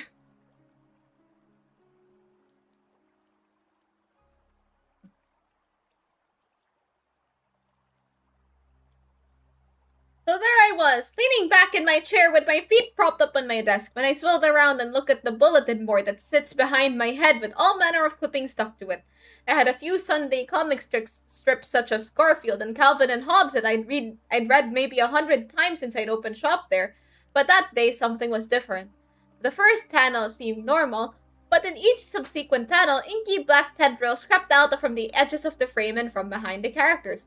Blood dripped from the ears and eyes, and sometimes even their noses. I think, okay, like, it's curious that they mentioned the noses, because, like, that seems like a very normal place for blood to drip from.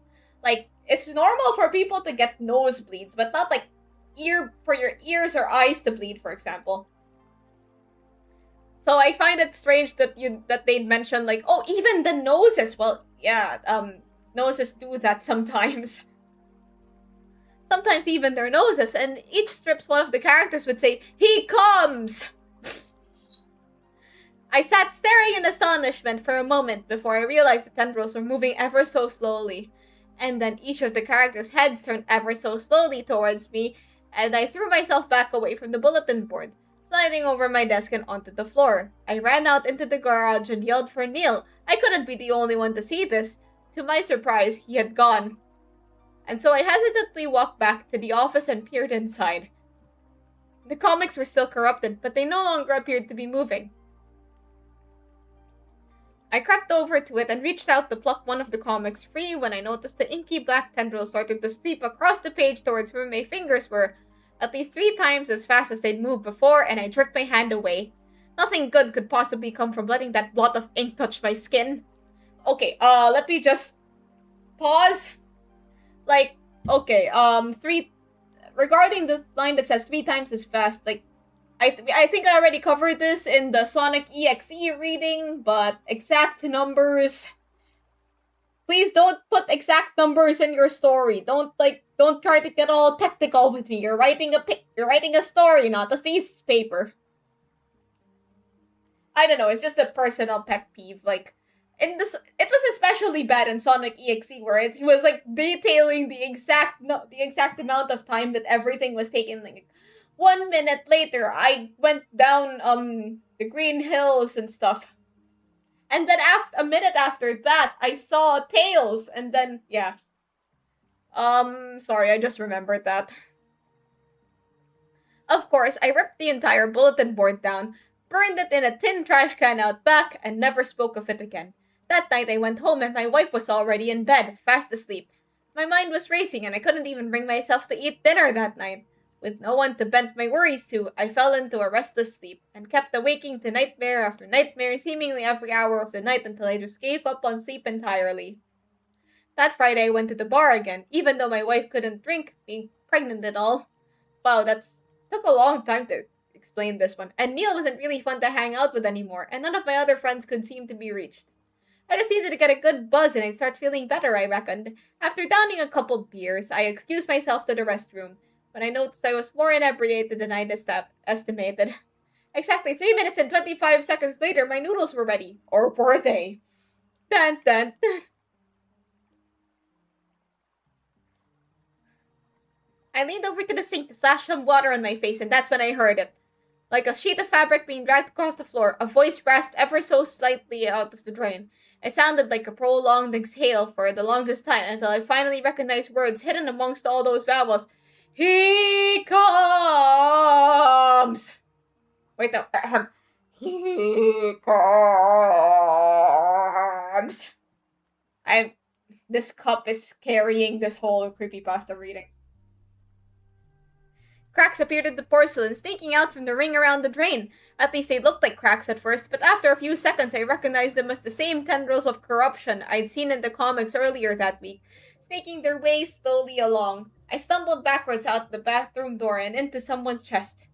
I turned around and stared into the pitch-black eyes of a 6.5-foot biker with tattoos covering every piece of exposed skin besides his hands and head. And then came the Jonkler. Well, this could be the Jonkler. Is the Jonkler known to ride bikes? I stumbled quickly away from him and his evil piercing gaze followed me as I retreated through the bar. It felt like a dream, where whenever you're running for your life, it feels like running through quicksand. As I walked across the room, I noticed the biker wasn't the only one staring at me. It seemed every pair of eyes in the place were focused on me, and more than half of those eyes appeared to be perfectly black, with no hint of iris or sclera. A few lips moved, and I couldn't hear their voices over the sound of the jukebox. I could easily guess what they were saying. He comes! Whoa, whoa, whoa! He comes! Whoa, whoa, whoa! I didn't get a wink of sleep that night. I hadn't been getting much sleep for the past couple of weeks, as a matter of fact, which I'm guessing those of you who've spoken to me recently could have guessed. Bitch, I mean, like, who is reading? This is a blog post, I assume, for, like, internet strangers. Why would he say that? Surely Zolko comes a lot. Yeah, he sure seems to do that. Like, it reminds you of the, Concon Earth sketch where she's like, King Arthur came a lot, did he? I keep seeing those pitch black eyes staring at me. I'm afraid everyone I see will turn and whisper those words to me, staring deep into my soul with that evil glare.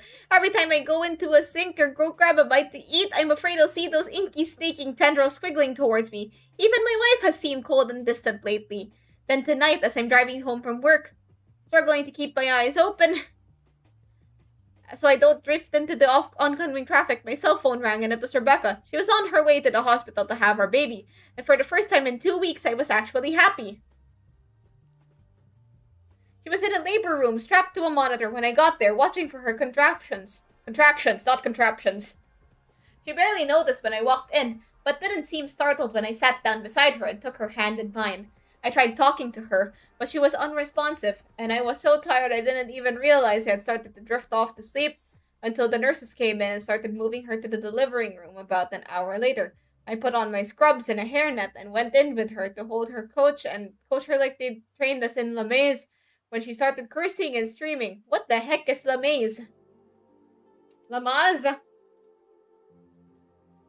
I was prepared for that, as well as her ever-tightening grip on my hand. But when I saw the movement in her tummy, my mind started to reel. The doctor said the baby was crowning and told her to push. I echoed his orders and she screamed at me with a voice that I couldn't begin to describe.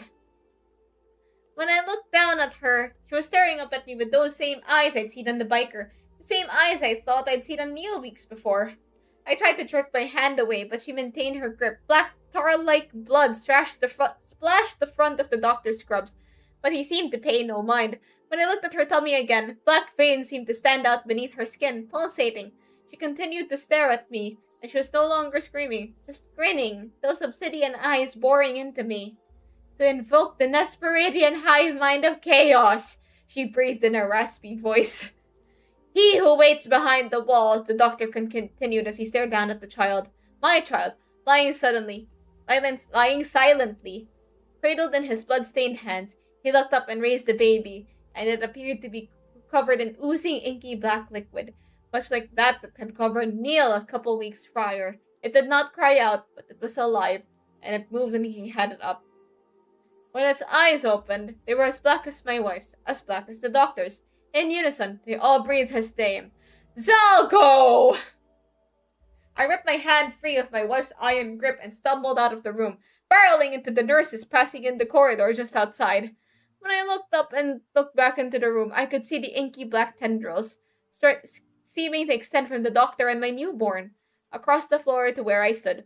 I turned and ran down the hall to the elevator and slammed my finger into the buttons. When I looked back, the tendrils had come into the hallway, yet no one else seemed to notice until it just slithered over their feet and up their legs, at which point they abruptly stopped, turned and looked at me with those same obsidian eyes.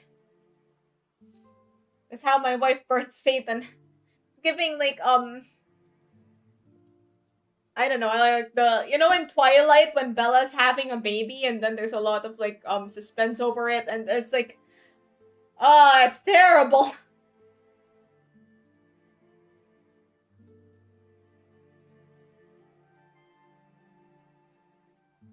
I abandoned my effort to call the elevator and broke into a panicked run for the stairs. I ran down the 15 flights of stairs, all the way through the lobby, tore ass out into the parking lot, hopped in my car, and started driving. I didn't know where the, Okay, the F-bombs are hitting. So you're gonna have, this is no longer a PG stream. I had no idea where the fuck I was going. I just had to get the fuck away from there. I don't know if I'm going crazy. It certainly seems like it, but I just can't be around anyone I know anymore. They all have those same eyes and those same dead stares, and even my child. Oh god, my baby. Those glowy eyes. Yeah, I spent a lot. Thank you. I spent a lot of time on this. Wanted to look appropriately spooky for the spooky stream. I still saw those eyes staring at me from the cars beside me, and by some strange coincidence, the same biker from previous Friday night at the bar pulled up beside me an hour away from the hospital and followed me for nearly 2 miles. Again, please! He turned and stared at me, grinning. I couldn't see his eyes through his sunglasses at this time, but I knew it was the same guy.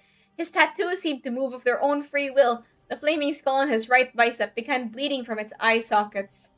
As soon as I could, I slammed on my brakes, allowing him to fly past me as I swerved to my left and did a U-turn. I think I lost him.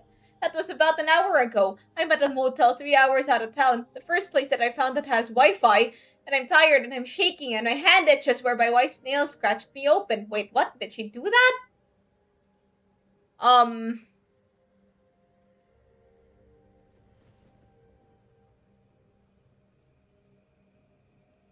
yeah, she probably did.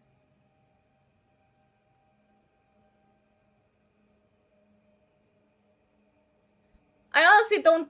Okay, I think it's more like she was holding really tightly to him, and then it's like left some marks on. I honestly don't know what to do or who I can turn to. The story will sound insane. It'll probably be institutionalized, and I'm not sure what would be the best thing for me. But I just can't bear to look into those eyes anymore. Every time I see someone new and they stare at me, I start to panic because I just know it's out there looking for me. Whatever it is. And even when I lay down and start to drift off to sleep, I hear those words. hiccups.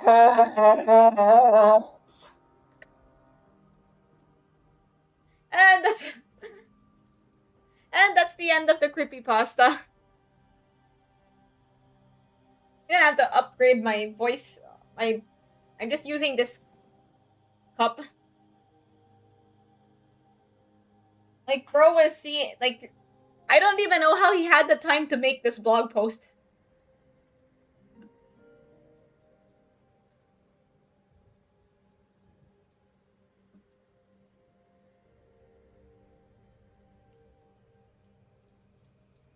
Hmm.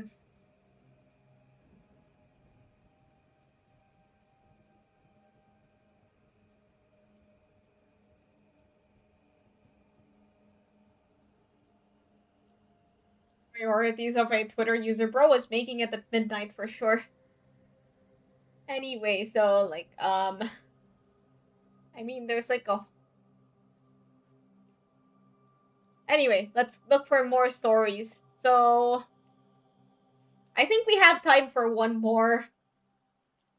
What do you guys want to read? This is our break time where you tell me, what did you guys think of the story? Did you like it? Did you not like it? Was it well written or badly written? What did I just walk on? Oh, a creepypasta reading. That's what you walked in on.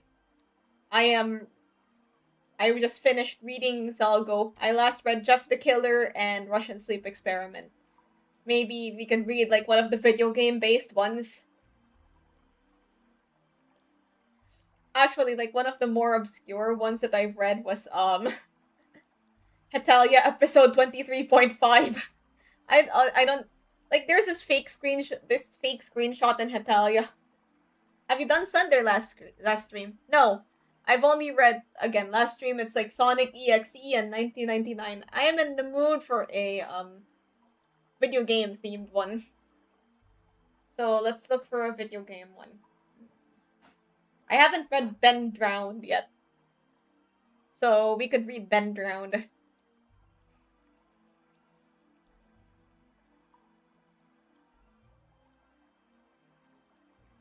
Although, okay, this seems like a long one, so we're gonna be here for quite a while.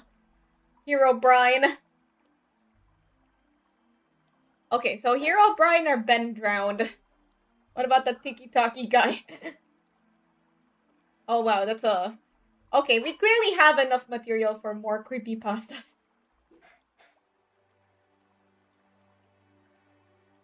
Alright, you guys talk among yourselves in the chat. What creepypastas would you like to read?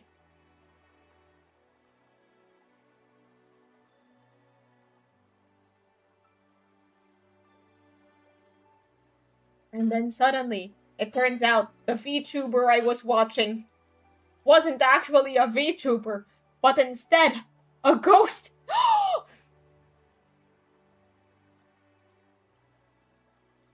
Alright, everybody cast your votes. Just say the name. Just say the name of the creepypasta you want to read. There's nobody behind the avatar. It's just... Okay, actually, you wouldn't really know that. Not a game one. Like, it has to be any... It can be anything. I don't know many creepypasta in the modern day. Don't worry, you can pick, like, any old one. Like, the idea of chat writing creepypasta, you can make a Google Doc for that, like Mad Libs. Like, you just add random stuff to it.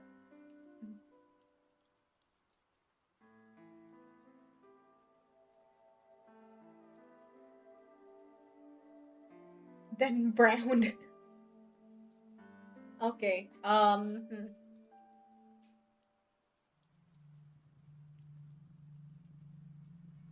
So, okay, I'll get to reading. Yeah, let's read Ben Drowned. Although this seems like a very long read. It says here estimated reading time is 47 minutes, so we might be here all day. Maybe I'll save this for later. I'll pick a different one. The BRM5 sacrificer for an update. Was grinding for gems, now got enough to do a 10 pull. Dead who just couldn't hold it in. Okay, we can read What else did you guys... What else have you guys said?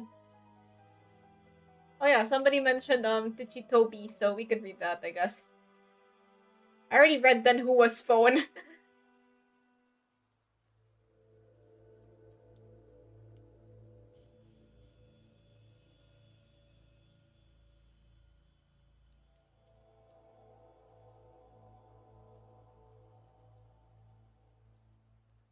Oh, wrongs we say. Oh no, now that's a creepypasta in and of itself. Anyway, so this is a bit shorter one. I think we could end on this. We could save the longer ones for later. Well, I'll read Ben Ground next time I do this. Like maybe in Halloween. Alright, let's read.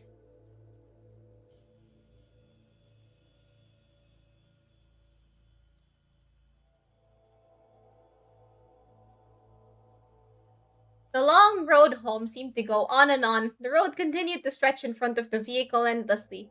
The light that shone through the branches of the tall green trees danced across the window in random patterns, and every once in a while, obnoxiously shining in your eyes. The surroundings were full of deep green trees forming a forest around the road. The only sound was the sound of the car's engine as it traveled down the path. It was peaceful and left a serene feeling. Although the ride seemed like a nice one, it lacked every form of nice from its two passengers. Oh, heck yeah. Every good horror story starts with a long drive. I don't know, there just seems to be a lot of these. The middle-aged woman behind the steering wheel had neat short brown hair that fit her complexion quite well. She wore a green V-neck t-shirt and a pair of blue jeans. Diamond stud earrings decorated each of her ears, which partially showed from behind her haircut. She had deep green eyes, which her shirt brought out with, and the lighting seemed to make them more noticeable. There wasn't anything significant about her appearance. She looked like any other average mother you would see in TV shows and the like. However, the one thing that made her different from the average mothers were the dark bags she had under her eyes.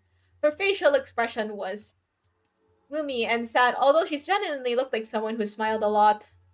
She would sniffle every once in a while and occasionally glance in a rear view mirror to look at her son in the back seat, was hunched over partially, with his arms held tight around his chest and his head pressed against the cold window. The boy lacked any normal appearance, and anyone could plainly see there was something wrong with him. His messy brown hair went every which way, and luminescent lighting brought out his pale, almost gray skin. His eyes were dark, unlike his mother's, and he wore a white t-shirt and scrub pants that had been provided to him by the hospital. The clothes he had worn before were so shredded and bloodstained that they weren't wearable anymore. Sounds familiar, huh? Who could this possibly be? Anyway. The right side of his face bared a few cuts along with a split eyebrow. His right arm was bandaged all the way to the shoulder, which had been shredded with his right side hit the shattered glass. Oh my god, there was also shattered glass in Jeff the Killer.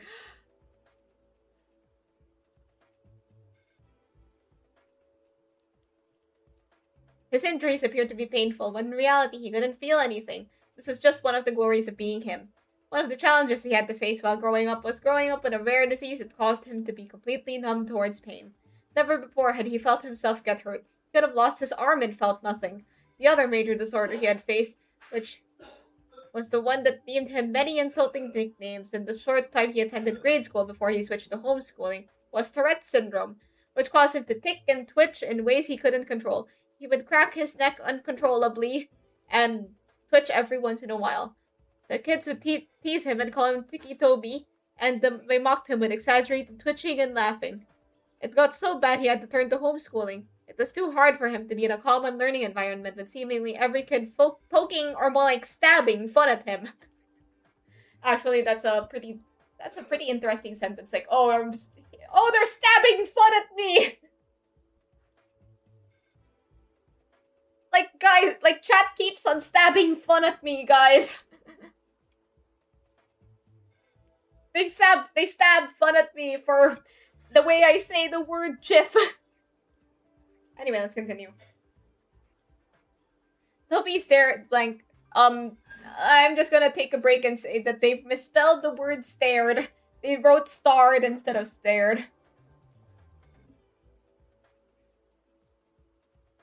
Stared blankly out the window, his face empty of any emotion, and every few minutes his shoulder, arm, or foot would twitch. Every bump that the car tires hit would make his stomach turn. Toby Rogers was the boy's name, and the last thing Toby remembered riding in a car was when it crashed. Oh, and then I saw it. It was a grammatical error. Terrifying. Anyway, that's all he thought about unconsciously, replaying everything he remembered before he blacked out over and over again. Toby had been the lucky one. His sister had not been so lucky. When the thought of sister came, he couldn't help the tears that welled up in his eyes. The horrible memories replayed in his mind, her screaming that had cut off when the front of the car was smashed in. It all went blank for a moment before Toby opened his eyes to see his sister's body, her forehead pierced with glass shards, her hips and legs crushed under the force of the steering wheel, and her torso pushed in from the too late inflated airbag.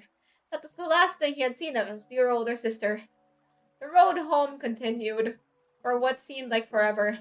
It took so long to get home because his mom wanted to avoid the sight of the crash.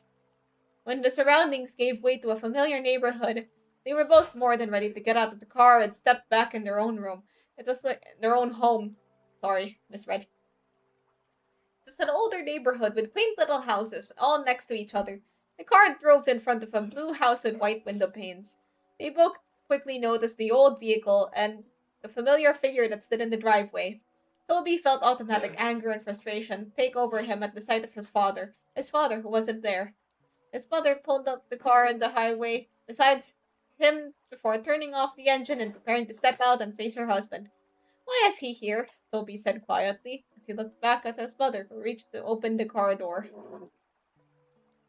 A creepypasta without grammatical errors is like pasta without sauce. Well, some people do like pasta without sauce.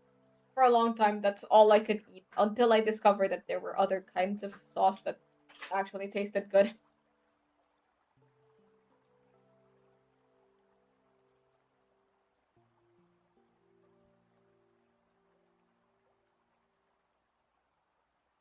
Yeah, I'm just taking a break. People who like pasta without sauce, not the scariest thing I heard you say so far. If you watch Jaden Animation, she has a video where she talks about being a kid and then asking her neighbor for pasta without sauce.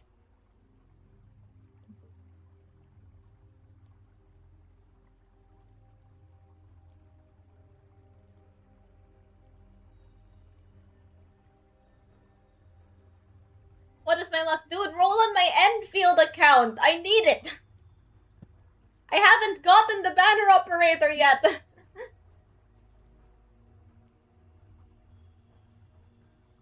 Anyway. He's your father, Toby. He's here because he wants to see you. His mother responded in a monotone voice, trying to sound less shaky. Okay, I kind of picked the wrong intonation there. He's your father, Toby. He's here because he wants to see you. His mother responded in a monotone voice, trying to sound less shaky. Yet couldn't drive up to the hospital to see Lyra before she died. Toby narrowed his eyes out the window. He was drunk that night, honey. He couldn't drive. Yeah, when is he not? Toby pushed the door open before his mother and stumbled out into the driveway, when he met his father's gaze before looking down at his feet with a stern expression. His mother stepped out behind him and met her husband's eyes before walking around the car. His father opened up his arms, expecting a hug from his wife, but she walked past him and put her arm around Toby's shoulder and started leading him inside. Connie, her husband began in a raspy voice. What? No welcome home hug, huh? Where's my hug at? He's a where my hug at guy. She ignored her husband's obnoxious words and walked past him with her son under her arm. Hey, he's 16. He can walk by himself. His father began to follow them in. He's 17. Connie glared back at him before opening the door to the house and stepping inside.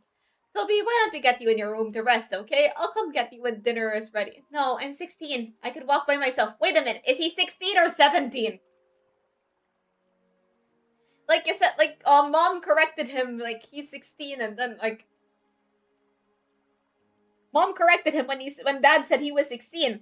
But then Toby says now, oh, I'm 16, I can walk by myself. Which one is... Okay, we'll solve that plot hole later. Toby said sarcastically, "Oh, okay, I guess he was trying to have a little snark at his dad. Like, oh, I'm 16, I can walk by myself, Dad." Glared back at his father before stumbling, but then again, like, he is... that confused me. Stumbling up the small staircase and turned into his room, but when he slammed the door violently, his little room didn't have much in it, just a small bed, a dresser, a window, and his walls had a few picture frames of his family. Back when they were a family, before his father became an alcoholic and acted violently towards the rest of his family. Toby remembered when he was arguing with his mom and he grabbed her hair by the hair and shoved her to the floor, and when Lyra tried to break it up, he pushed her and she hit her back on the corner of the kitchen counter. Toby could never forgive him for what he did to his mother and sister. Never. Toby didn't care how much his father beat him down. He couldn't feel it anyway. What he did care about was how he intentionally hurt the only two people he cared about. And when he was waiting in the hospital where his sister took her last breaths, the only one who didn't rush there was his dad. Toby stood by the window and looked up out at the street. He could have sworn he saw something at the corner of his eye, but quickly blamed it on the meds he was on. Wait, what? When dinner time had come, his mother called up to him. Toby came down the stairs and hesitantly sat down at the table across from his father, and in between his mother and an empty chair. It was quiet as his parents picked up their food, but Toby refused to eat. Instead, he just watched his dad with a blank stare. His mother caught on to his staring and elbowed him slightly. Toby looked over at her slightly and then down at his uneaten food, which he still didn't touch. Toby laid in B. I think they meant to spell bed, but, yeah. Toby laid in bed. He pulled his covers over his head and stared at the window. He was tired, but there was no way he could fall asleep. He couldn't. There was too much to think about. He'd been debating on whether or not to follow his mother's directions and forgive his father, or continue holding a grudge with his boiling hatred. He heard his door creak open and his mother padded into the room and sat on the bed next to him. She reached over and rubbed his back, which had been turned to her. "I know it's hard, Toby. Trust me, I understand. But I promise you'll get better," she said softly. "When's he going to leave?" Toby said with an innocent tone in his shaky voice. Bonnie let her gaze fall down to her feet. "I don't know, honey. He's staying as far as I know," she replied. Toby didn't respond. He just continued to look forward at the wall, holding his damaged arm near his chest. After a few minutes of silence, his mother sighed before she leaned in to kiss his cheek and stood up to walk out the room. "Good night," she said as she closed the door. The hours passed by, and Toby couldn't quit tossing and turning. Every time he let his imagination take over, he heard the screeching of tires, the screaming of his sister, and he would uncontrollably jerk in bed. He threw off his cover, and lying on his back, he pulled his pillow over his face and cried into it. He could hear his own pitiful weeping. He would have been screaming and crying if he didn't press his pillow over his face. After a few seconds, he threw the pillow off his face and sat up, hunched over, holding his head and breathing roughly, tears streaming from his eyes. He couldn't help but cry. He tried to keep it in, but he couldn't stop the whining and whimpering. He sat there shaking. He inhaled before he stood up and walked around his bed to the window and peered out, taking deep breaths, trying to calm down. He rubbed his eyes and looked out at the group of tall pine trees across the street. He stopped suddenly, and his gaze slowly centered on something standing under the streetlight. He heard ringing in his ears and couldn't look away. The figure stood beside the streetlight, about 2 feet shorter than it did, long arms draped at its sides. He stared up at him with non-existing eyes. Slenderman? The figure had no facial features to speak of. No eyes, no mouth, no nose. Yet it held Toby's hypnotized stare, seemingly peering into his very being. The ringing in his ears grew louder and louder each second that he stared before suddenly it all went black. Slenderman? Slenderman, Slenderman. At friendly neighborhood Slenderman. Okay, let me have a drink first.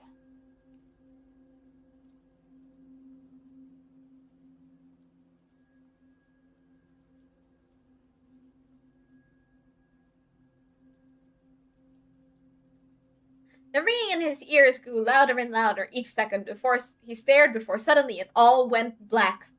Dun dun dun. The next morning, Toby woke in his bed. He felt different. He wasn't tired at all, and when he consciously woke up, he felt like he had been lying there awake for hours. He had no thoughts flowing through his mind. He sat up slowly and stumbled over to the wall, but when he stood, he automatically felt dizzy. He stumbled to the doorway and walked down the stairs. His parents were sitting at the table. His father was tuned into the small TV that sat on the countertop, and his mother was reading the newspaper. She quickly looked over when she felt Toby's presence looming behind her. "Well, good morning, sleepyhead. You've been sleeping forever." She greeted him with a hesitant smile. Toby slowly looked over at the clock and noticed it was 12:30 p.m. "I made you breakfast, but it got cold. I was going to wake you, but I felt you needed sleep."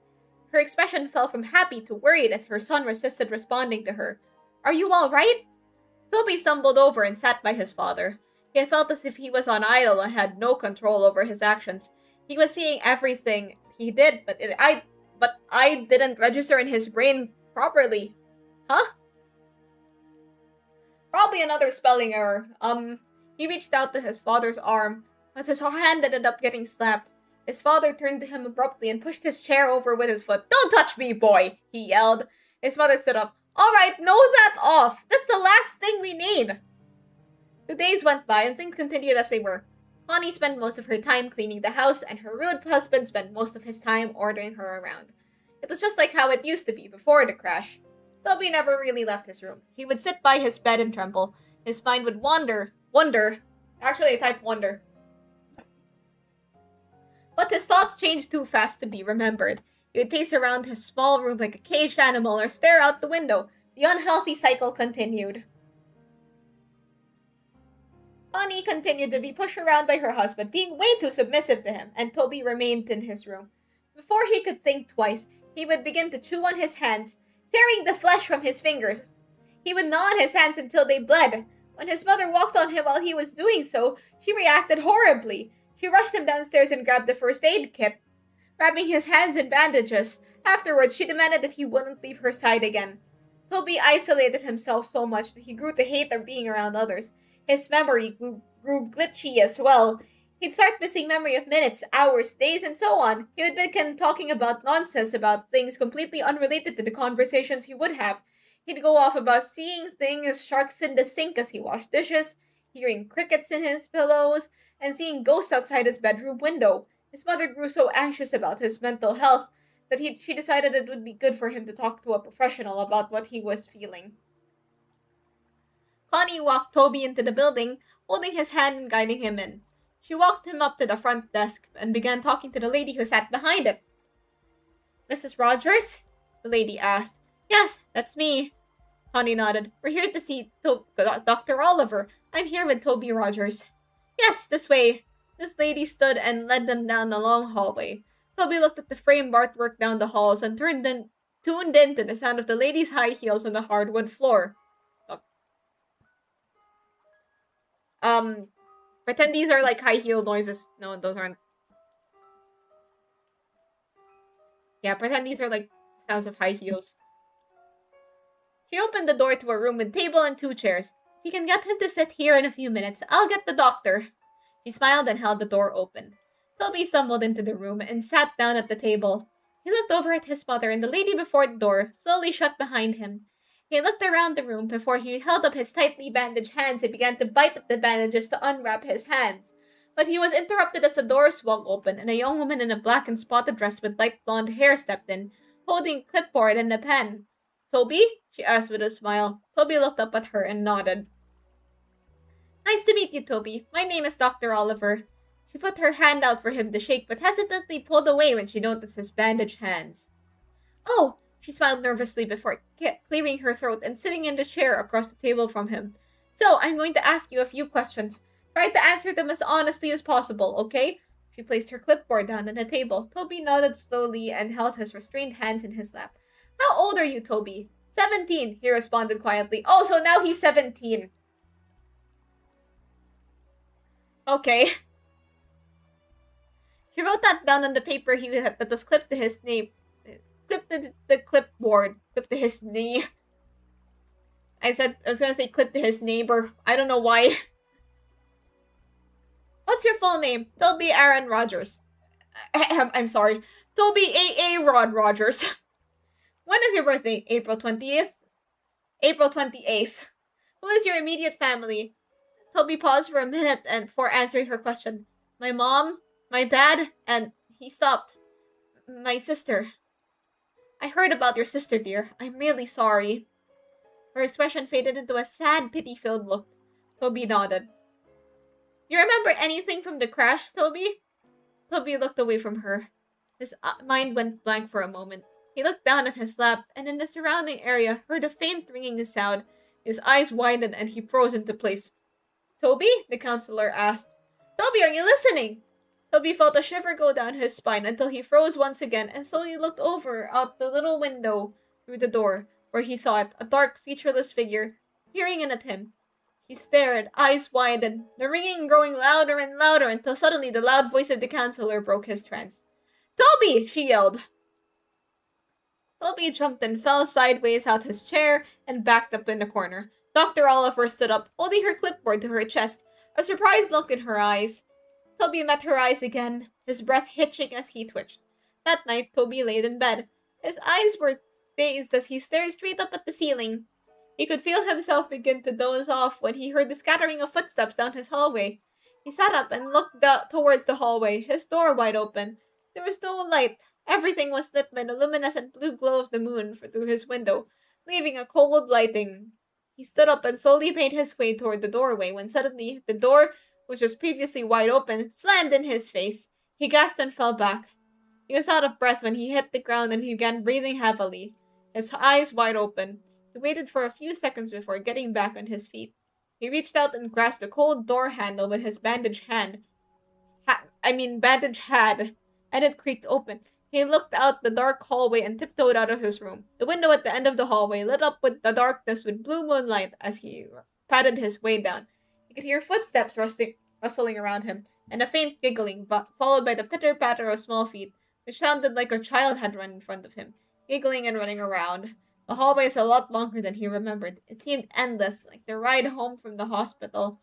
He heard the door creak in front of him. Mom? He called in a shaky voice. Suddenly, a door slammed behind him and he jumped and turned around. Behind him, he heard a long, eerie groan that sounded like croak right in his ear. Let me try that. That sounds like barfing. Not my desired effect.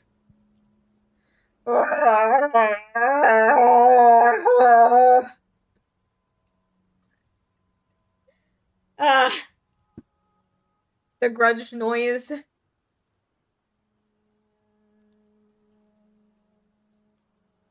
He turned around as fast as he could, and suddenly he was face to face with none other than his dead sister. Her eyes were clouded white, her skin pale, the right side of her jaw dangling there by tissue and muscle, glass protruding from her forehead, black blood leaking down her face, her blonde hair pulled up in a ponytail as it always was, and she was wearing her gray t-shirt and athlete shorts, which were dirty and spotted with blood. Her legs were bent in ways they shouldn't be. She stood emitting a long, croaking noise, only an inch away from Toby's face. Toby yelped and fell back. Ah! He started to crawl backward away from her, but he was unable to break the eye contact he held with her blank, dead eyes. He dragged himself backward up until he backed up into something. He stopped for a second. Everything was dead silent except for his heavy breathing and crying. He slowly looked up to meet the blank face of a tall, dark figure, the same figure that stood over him now. Behind the tall, dark mask were rows of children looking to range from 3 to 10 years old. Their eyes completely black and dark black blood leaked from their eye sockets. This is like the... second time this has happened now? You know, black eye sockets were a thing in the previous one. Also, these creepypastas always have, like, blood-changing color. This is a creepypasta I already read before, but I read Abandoned by Disney, and it said that... And that one had, like, yellow blood from the Mickey Mouse head. He screamed and stood up as fast as he could, only to be tripped by dark black tendrils that wrapped around his ankle. He fell straight on his stomach and got the wind knocked out of him. He tried to scream, but he couldn't make a sound. He wheezed out before it all went black. Toby woke with a start. He screamed out and sat up as fast as he could, completely short of breath. He wheezed out and held his chest with his bandaged hands. It was just a dream, just a dream. He lay back down on his bed and rolled over to his side. It felt like against weight had been lifted off his chest as he took in deep breaths. I think they meant like a giant weight. He stood up and padded over to his window. He saw nothing. Nobody was out there. No ghosts, no figures, nothing. He heard the rustling and coughing of his father outside the doorway. His door was closed. He walked over and ignored it. Looking out into the hallway once again, he padded down the hallway and into the kitchen where he found his dad standing and having a smoke in their living room. Toby waited for a second and watched him around the corner before a burning feeling started deep in his chest. Ah, yes, the burning feeling. Here it is again. Deep boiling anger overtook him. He heard the little imaginary voices in his head. Do it! Do it! Do it! They chanted. He turned away and held his arms. He felt like he actually had control over himself, unlike he did for the past few weeks since he got home from the hospital. He actually had complete thoughts for just moments before the chanting of the little voices in his head clouded them. Kill him! He wasn't there! He wasn't there! Kill him! Kill him! They continued on. Toby trembled. No, he wasn't going to do it. What, was he going crazy? No, he won't kill anyone. He can't. He hated his father, but there was no way he was going to kill him. That was it. The last thought he had before he fell into an idle state once again. The influence of the voices in his head was too much. He began to silently walk up behind his father. He reached over to the counter, to the knife behind in the case. He gripped it in his hand. He felt the sensation take over his chest. He let out a snicker.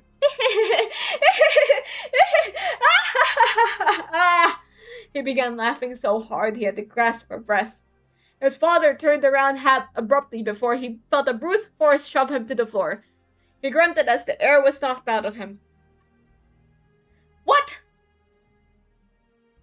Would you rather burning feeling or uneasy feeling? Burning feeling, I think is a bit more illustrative. He looked up at the boy who stood over him, grasping the kitchen knife in his hand. Toby, what are you doing? He went to sit up and put his arms out in front of him in self-defense, but before he knew it, Toby was on top of him. He went to grab his neck, but his father reached out and blocked his hand by grabbing onto his wrist. Stop! Get off of me, you little fucker! I lost the PG mark on the stream a long time ago. He yelled, and in his other hand he threw an off-center punch towards Toby's shoulder, but he didn't stop. The look in Toby's eyes was not sane. It looked as if a demon had taken control of him. He yelled back and went to stab his knife into his father's chest, but his father blocked him and grabbed onto his wrist once again. He went to shove him back, but Toby kicked his feet out in front of him and landed a hard blow straight to his father's face. His father recoiled and pulled his arms away to cuff his face, but Toby got back up and drove the knife straight into his shoulder. His father let out a loud cry and went to pull the knife out, but before he could, Toby threw his fist straight into his face. Wait, why punch him? You have a knife. Well, I guess he's not really himself right now. He began to pound his fist into his head, laughing and wheezing. He cracked his head and grabbed the knife and ripped it out of his father's shoulder. He drove it deep into his dad's chest and repeatedly stabbed into his torso. Blood spilling out and getting splattered everywhere. He didn't stop until his father's body went still. Wait, what's going on here? He threw the knife over to the side and leaned over his body, coughing and panting. He stared at his father's smashed-in face and sat there twitching until a loud scream broke the silence. He looked over to see his mother standing a few feet away, covering her mouth, tears streaming down her face. I keep confusing those two words. Toby, she screamed. Why did you do that? She cried. Why? She screamed. Toby stood up and began to back away from his father's bloody corpse. He began to back out of the kitchen. He looked down at the blood-soaked bandages on his hands and looked up at his mother one last time before he turned and ran out the house. He ran into the garage and slammed his hand against the control panel on his wall and pushed the button to open the garage door. Before he ran out, he noticed his father's hatchets, which had been hanging on the tool rack above a table full of jars filled to the brim with old rusted nails and screws. One of the hatchets was new, had a bright orange handle and a shiny blade, and then the other was old with a wooden handle and an old dull blade. He grabbed both and looked down at the table and he saw a box of matches, and under the table was a red gasoline tank. He held both of the hatchets in one hand and grabbed two matches and gasoline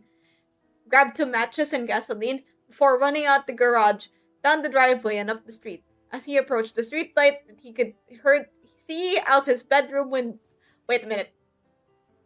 I messed up that sentence. Let's go again. As he approached the street light that he could see out his bedroom window, he heard police sirens in the distance. Wait. I don't think I have any siren noises. He heard police sirens in his noises. Wee woo, wee woo, wee woo, wee woo, wee woo.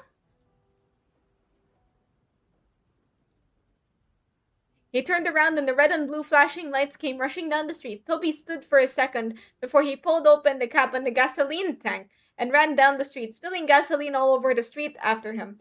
He turned and ran to the trees. He poured the last bit of gasoline before he reached into his pocket and pulled out a match. He struck it against the box and immediately dropped it. In an instant, flames burst around him. The fire caught on the trees and bushes around him, and before he knew it, he was surrounded by fire. The silhouettes of police cars were visible through the flames as he backed away into the forest around him. He looked around, but his vision was blurred. His heart was pounding, and he closed his eyes for a moment. This was it. This is the end. Toby felt a hand on his shoulder. He opened his eyes and looked over to see a large white hand with long bony fingers resting on his shoulder.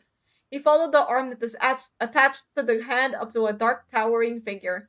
It appeared to be wearing a dark black suit, and his face was completely blank. It towered over Toby's small frame as it looked down on him. Tendrils reached out from his back. Before Toby knew it, his vision blurred and he heard the sound of ringing in his ears. Everything went blank.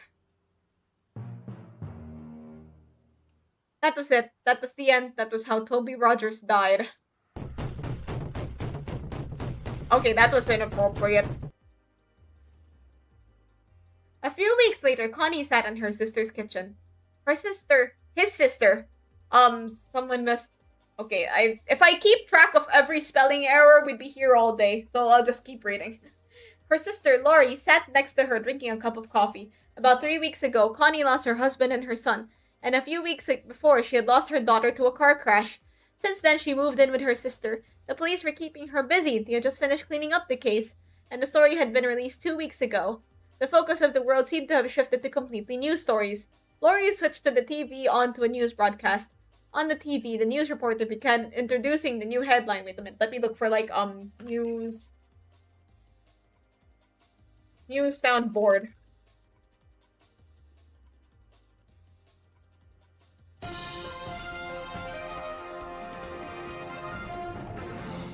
We have breaking news! Last night, there have been reported the murder of 4 individuals. There are no suspects yet, but the victims were a group of middle school kids who had been out in the woods late last night.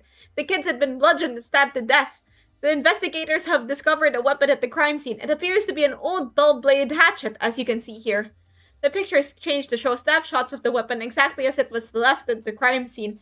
Investigators had pulled the name of the possible subject, Toby Rogers, a 17-year-old boy who stabbed his father to death a few weeks ago and tried to cover up his escape by setting a fire in the streets and forest area around the neighborhood. Although they believe the young boy had died in the fire, investigators suspect Rogers might still be alive due to the fact that his body has never found.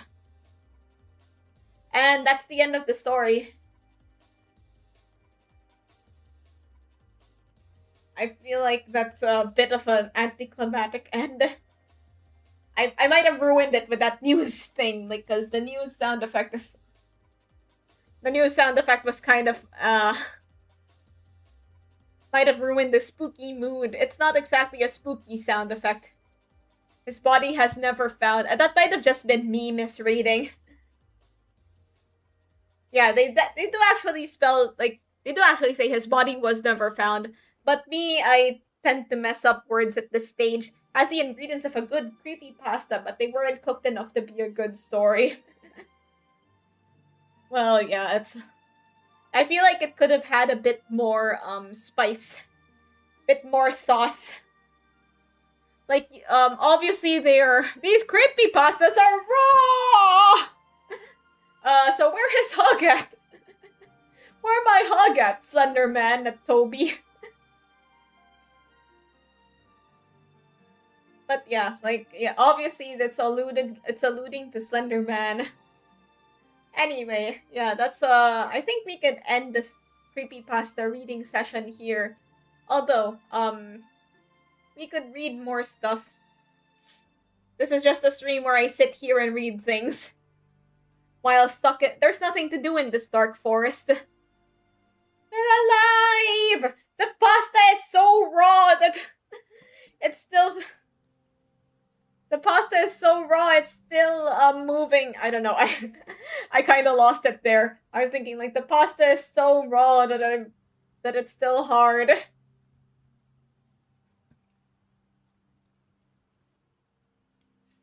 Maybe we could do something else. Oh, there's someone there? Where? I can't turn around. My model won't let me. I can only turn this far. Like, this is the farthest my model can go. There are actually some models that can do, like, 90-degree turns. Like, but that's more of a, optional feature than anything. The pasta is so raw, I could plant it back in the ground to grow wheat. Oh my god, chat is funnier than me. It's a really skinny guy. There's no one here, right? Wait, let me just, scoot over. Let me just scoot over a bit. No one's here.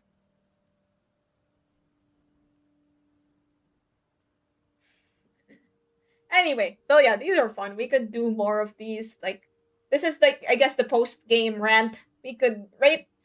Place all your ratings for the creepypastas that we read today. I will give mine. So, Jeff the Killer, I rate, 5 out of... I guess, like, a 5 out of 10. While it is one of the most popular creepypastas, I'm actually not sure how it did that. Because reading it doesn't seem like the narrative is very clunky because there's a lot of run-on sentences. There's going to be a theme here. 10 out of 10 as Aura made them funny. All I did was play like stock sound effects, like woo! Anywho, okay, Jeff the Killer, I rate a 5 out of 10. I don't understand how it got to its popularity, but, you know, it still deserves some sort of appreciation for that. Next we have the Russian Sleep Experiment. I actually rate, like, maybe a 7 out of 10. Because it was better written than the others that we read today. And also, it could sort of... Although, yeah, it still suffers from run-on sentence syndrome, it's still pretty believable, and it has, like, the description still made a bit of sense. And that's really all I could ask for. And, Zalgo, I would rate, maybe 6 out of 10. It's a bit, I don't know. Honestly, it felt like something that was written for, like just the purpose of being scary. Maybe it's like a sort of nexus point for other creepypastas, but it doesn't really hit the same as Slenderman. Probably because it doesn't really have a game. Also, because they don't really explain why Zalgo is scary. All Zalgo seems to do is, like, possess everybody in town, and who knows, it might be, like, you know, a figment of this guy's imagination. We don't know that.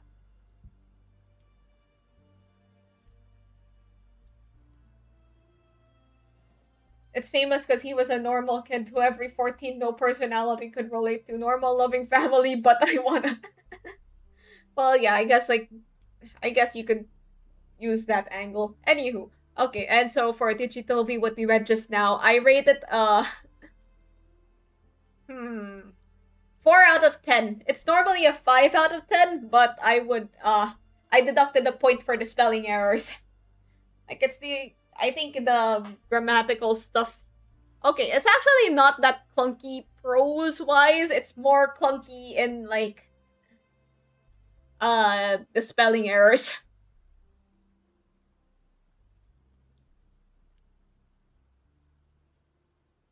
I rated Mbappe special out of 10. For example, nothing. Anywho, we could... Okay, next we'll read, like, Ben Drowned. Well, I mean, we won't read it now, but we'll read it next time.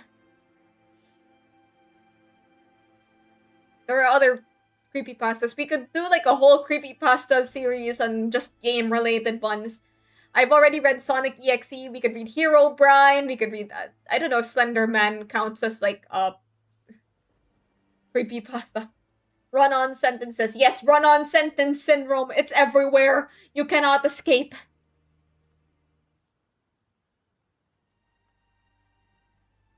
Um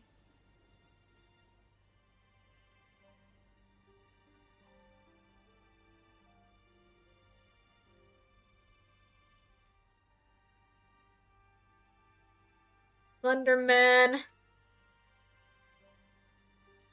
Slenderman. Slenderman. Sorry. Yeah. We'll just do a whole video of like video game related creepypastas. So what we have here is I signed an MDA to be the game dev team. What's that? The last live stream. Imagine FIFA creepypasta. And then, instead of celebrating his goal, Messi stared at me with dark black eyes. He had blood dripping out of his eyes. He said, "Que mira, Bobo." I turned on the game, and that's the creepypasta about League of Legends.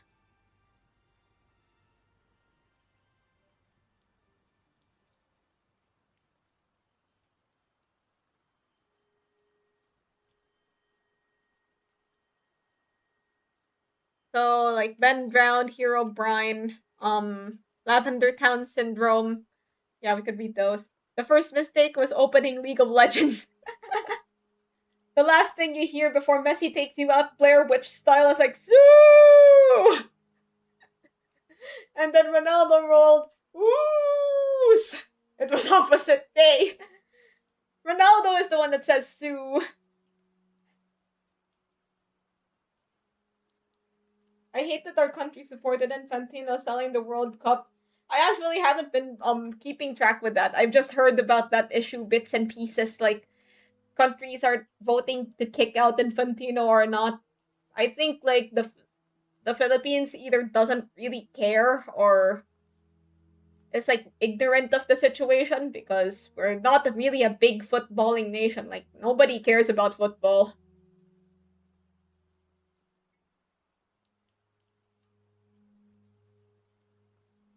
Oh yeah, if I'm stopping, it means I'm taking a drink. Sue! Basketball on the other hand. Yeah, basketball is huge. Basketball is like you're hard pressed to find someone that doesn't like basketball. I know about basketball news because I'm just surrounded by people that like them. I have friends and my family. They always watch like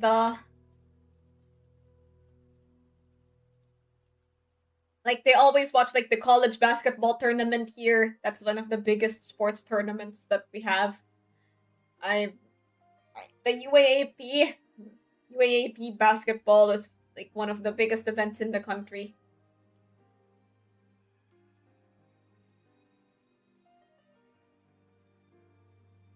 Also, like with all this stuff going on, what's going on at the transfer window? What's up from Hi, I drew an anime from JJK. Oh sweet, you can post it in community page.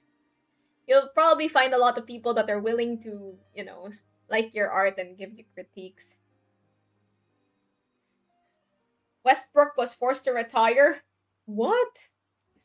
That's him in that meme where he's like, what?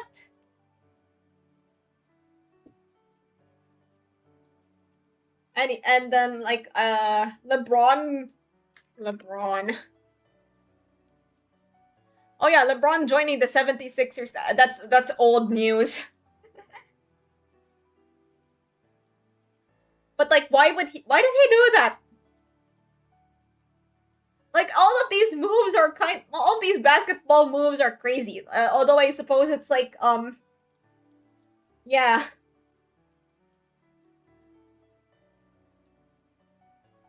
Like although I suppose like it's just the result of me not really following basketball that much. It seems like there's like this order and then the order is being disrupted. And then like I kind of felt like the same way when Luca went to the Lakers. I was like, what? What this?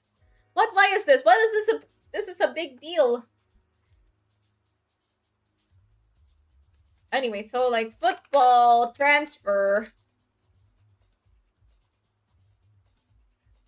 I'm just gonna read out all the football transfers that happened. Like Fabrizio Romano style.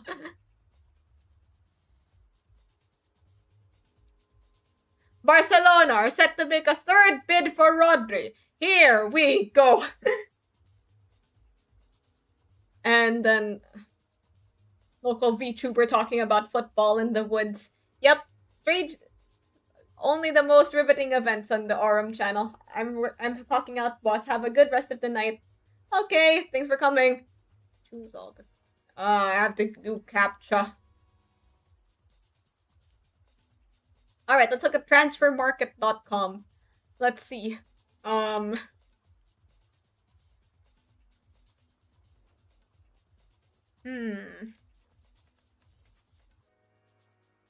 don't know any of these guys. Fred to Atletico MG. Here we go. You guys know Fred?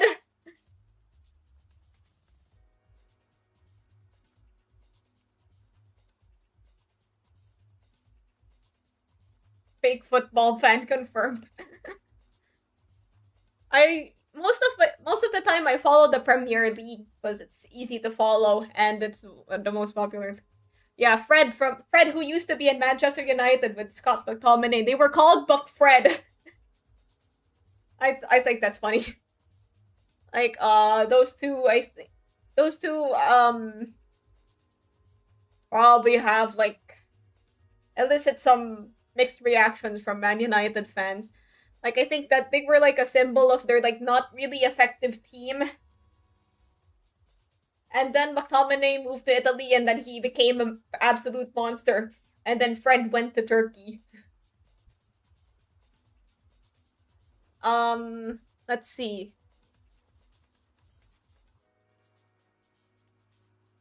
Let's look at more of these transfers. I'm just gonna read a name just gonna read it out if I see a name that I recognize. Well, they really do list down every single transfer. Lukaku went to Fenerbahce. Here we go. I that was probably here we go yesterday. Like Lukaku is just kind of going around everywhere. Whee! Like that. Like I think since leaving what was that team that he was at for a long time? Chelsea, I think. I think he was like mostly at Chelsea for most of his career, and then he kept on moving, and then he went everywhere.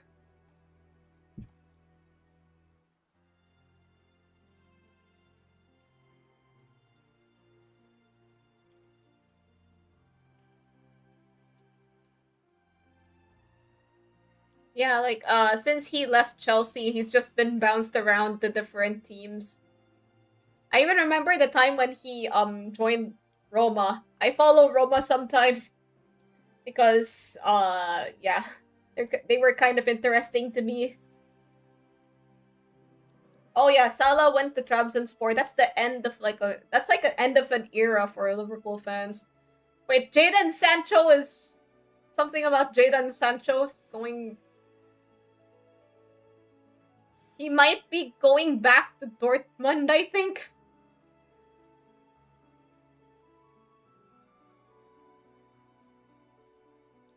The client. Salah taping up an Onana. Like all of the you know, Jesse Lingard is back.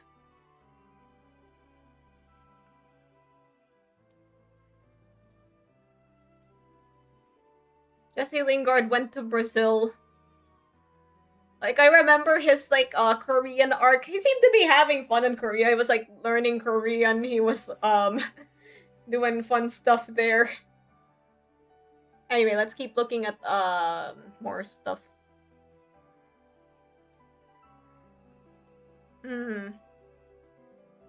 Watching a Minecraft short and the YouTuber had to use texture pack to hide his blocks because people can figure out the location of the base by the rotation of the blocks.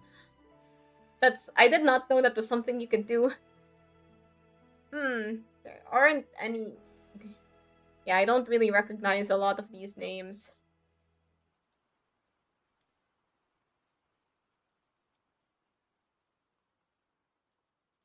Like, I just want to know if, like, Ferran going to PSG is, like, true. Alexis Sanchez to Montreal. I remember Alexis Sanchez from that ad where he played the piano. Dun, dun, dun, dun, dun, dun, dun, dun.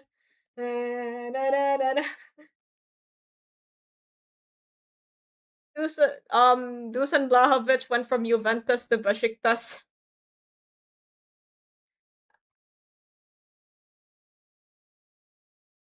That's a name I recognize. There's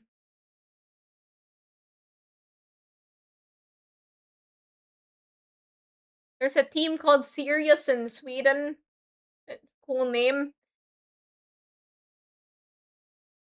The deal is probably 55 mil for Ferran, but is it like done? Like, I've been hearing a lot of talk about Ferran going to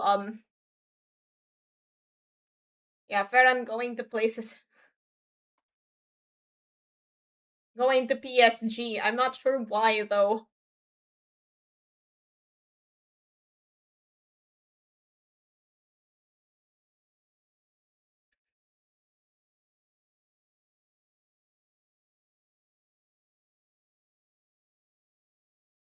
Ferran scored once in the finals and is asking for R9 salary. I mean, like, that's a pretty big deal. Like, this. Okay, although, like, I guess it would be unfair. I heard, like,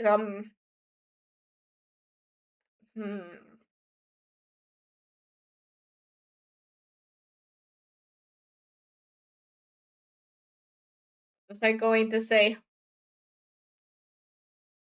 Like, you know, they score one big goal, and like I think something similar was like the discourse with Kai Havertz. Although I don't think they ever talked about, like, you know, the price when it came to Kai Havertz. Like, they just kind of found his move to Arsenal a bit confusing, like, because he scored for Chelsea. Oh, and wait. 21 hours ago. Source: Barcelona Spain star Ferran Torres to join Paris Saint-Germain and 50 mil move. PSG agreed to sign Ferran Torres from Barcelona. Breaking: Ferran Torres will fly to Paris today. What? My last. Oh yeah, like all the Barcelona guys like did their World Cup theirs.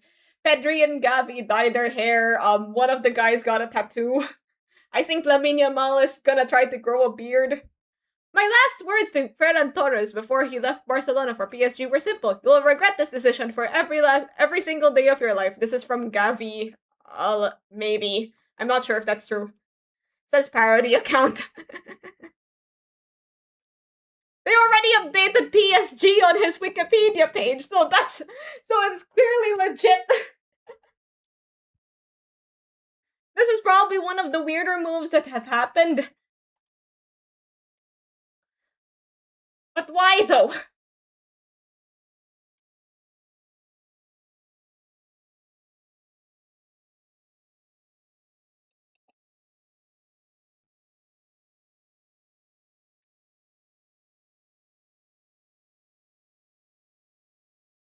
So, gonna keep the bench warm with Dro Fernandez. Oh yeah, like oh yeah, isn't he Filipino? Dro Fernandez. That's the only thing I know about him. He's like, I think, part Filipino. Oh, and Barca still wants Alvarez. Which Premier League clubs have gained their what's up in Newcastle? They seem to be losing all their players. I mean, they still have players. Yeah, there's like they have had some transfers in, but there are a lot of like unproven people. half Filipino.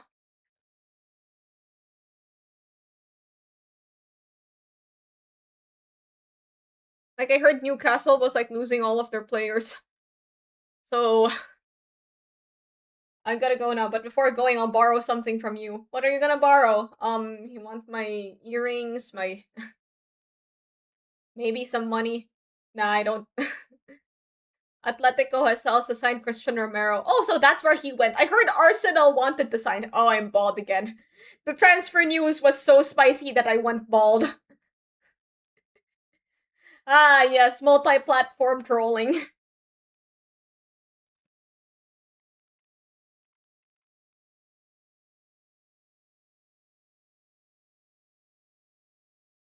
Romero heads to Madrid ahead of Atletico move. I mean, I guess he was wanting to like move elsewhere. Like I think last year he was already like, "Let me out, let me out." Okay, thanks for coming.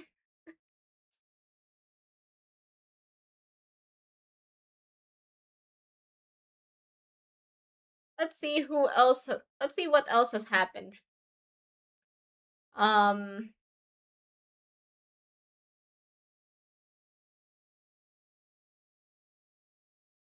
Okay, my hair is back. Let's. Ah, Joe Gomez is still injured. Like he got a really really bad injury last year. Wait, Alexis McAllister might go to Galatasaray.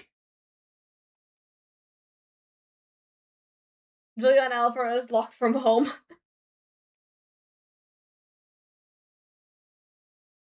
I just wasn't expecting him to go. Anywho, let's look at Harvey Elliott is back from his loan. The signing of Victor Munoz happened a bit earlier on. Everybody is just coming back. Oh yeah, Araujo is there. I can't believe it still.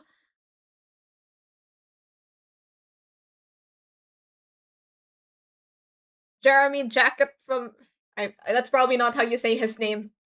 It looks like jacket, but like spelled Frenchly. Victor Munoz is a good signing. We'll see about that.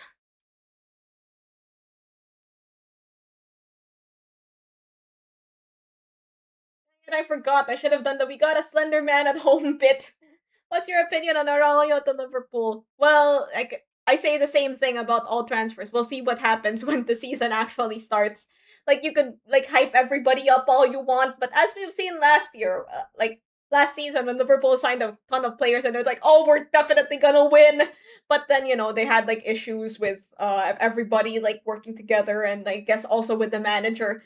So I like to see how this turns out. We don't even know how Iraola is as a manager, like for Liverpool yet. Although he was kind of good with, I hear like his performance with Bournemouth was pretty good,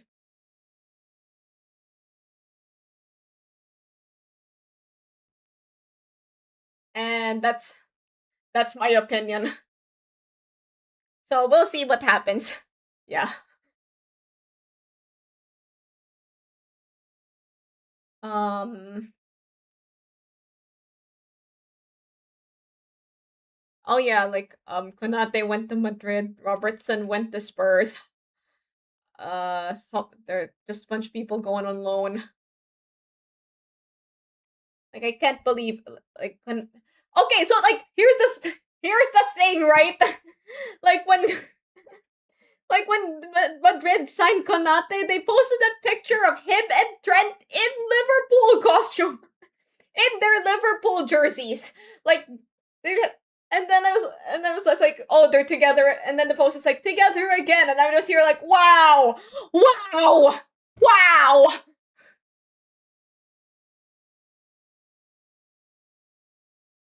Like the audacity. Like seriously.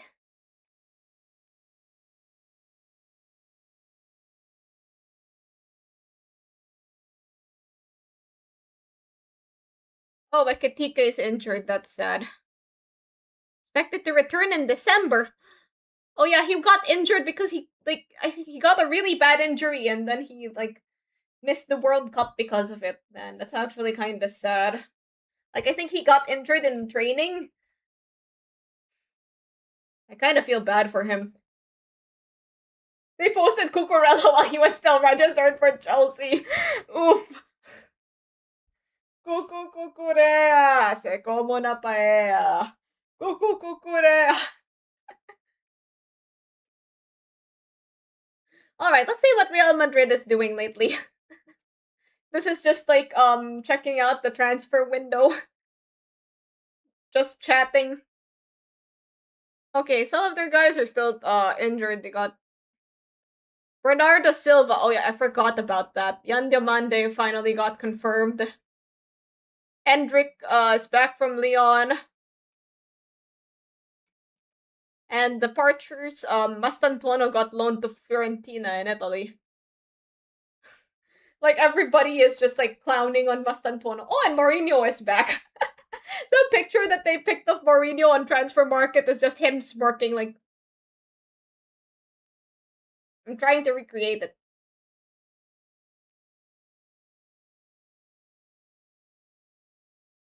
Something like this.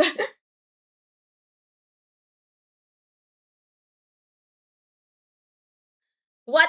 They got Konate for a free transfer? Anywho, let's look at the departures. Dani Ceballos got discharged. I think it might be like a contract thing. And a bunch of other guys I've never heard of. Yeah, Mastantuono got loaned because like I think Mastantuono is a case of somebody being like given the chance too early. I'm glad the Olise deal didn't go through. Oh, for Real Madrid.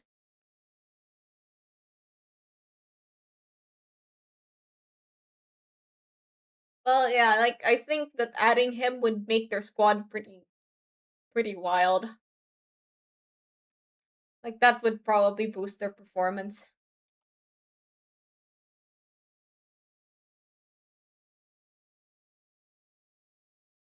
Let's look at what Barcelona is up to. Table section La Liga. Nobody is even. Okay, so they're rumored to sign Nkunku from Chelsea and AC Milan. You've gotten some, like, some people coming back from loan. Some new guys from the academy. Anthony Gordon! I still can't believe it! Why Anthony Gordon? I don't understand.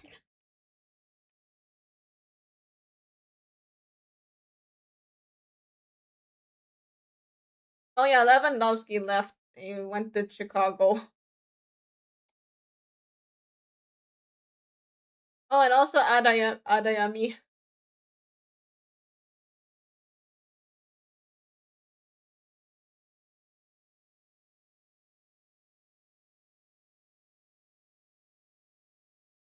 You see the vision in Anthony Gordon.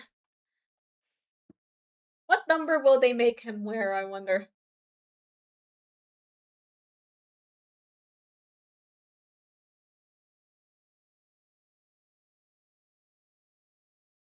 Like, I've seen a lot, like, there are a lot of edits on TikTok of Anthony Gordon and Princess Diana because of his hairstyle. I wonder if people are sending those to him. Like, maybe he has friends that use TikTok and like, hey, Anthony, check this out. He's a complete version of Rashford. No hate to Rashford. I love the guy. What happened to Rashford? Like, is he still there?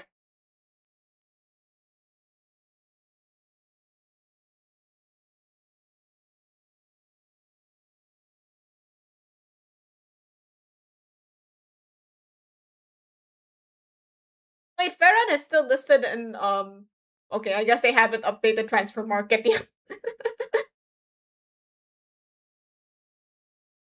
Oh, he went back to Man United. Well, I guess he'd enjoy playing in this new Man United team. Like, my friend, who is a Man United fan, has been eating good this past year. Like, like there was this guy on TikTok that would post like himself dancing every time Man United were above Liverpool in the Premier League table, and I got so pissed that I just Quick, don't recommend on him. I was like, I got, like, that guy was my enemy for a long time.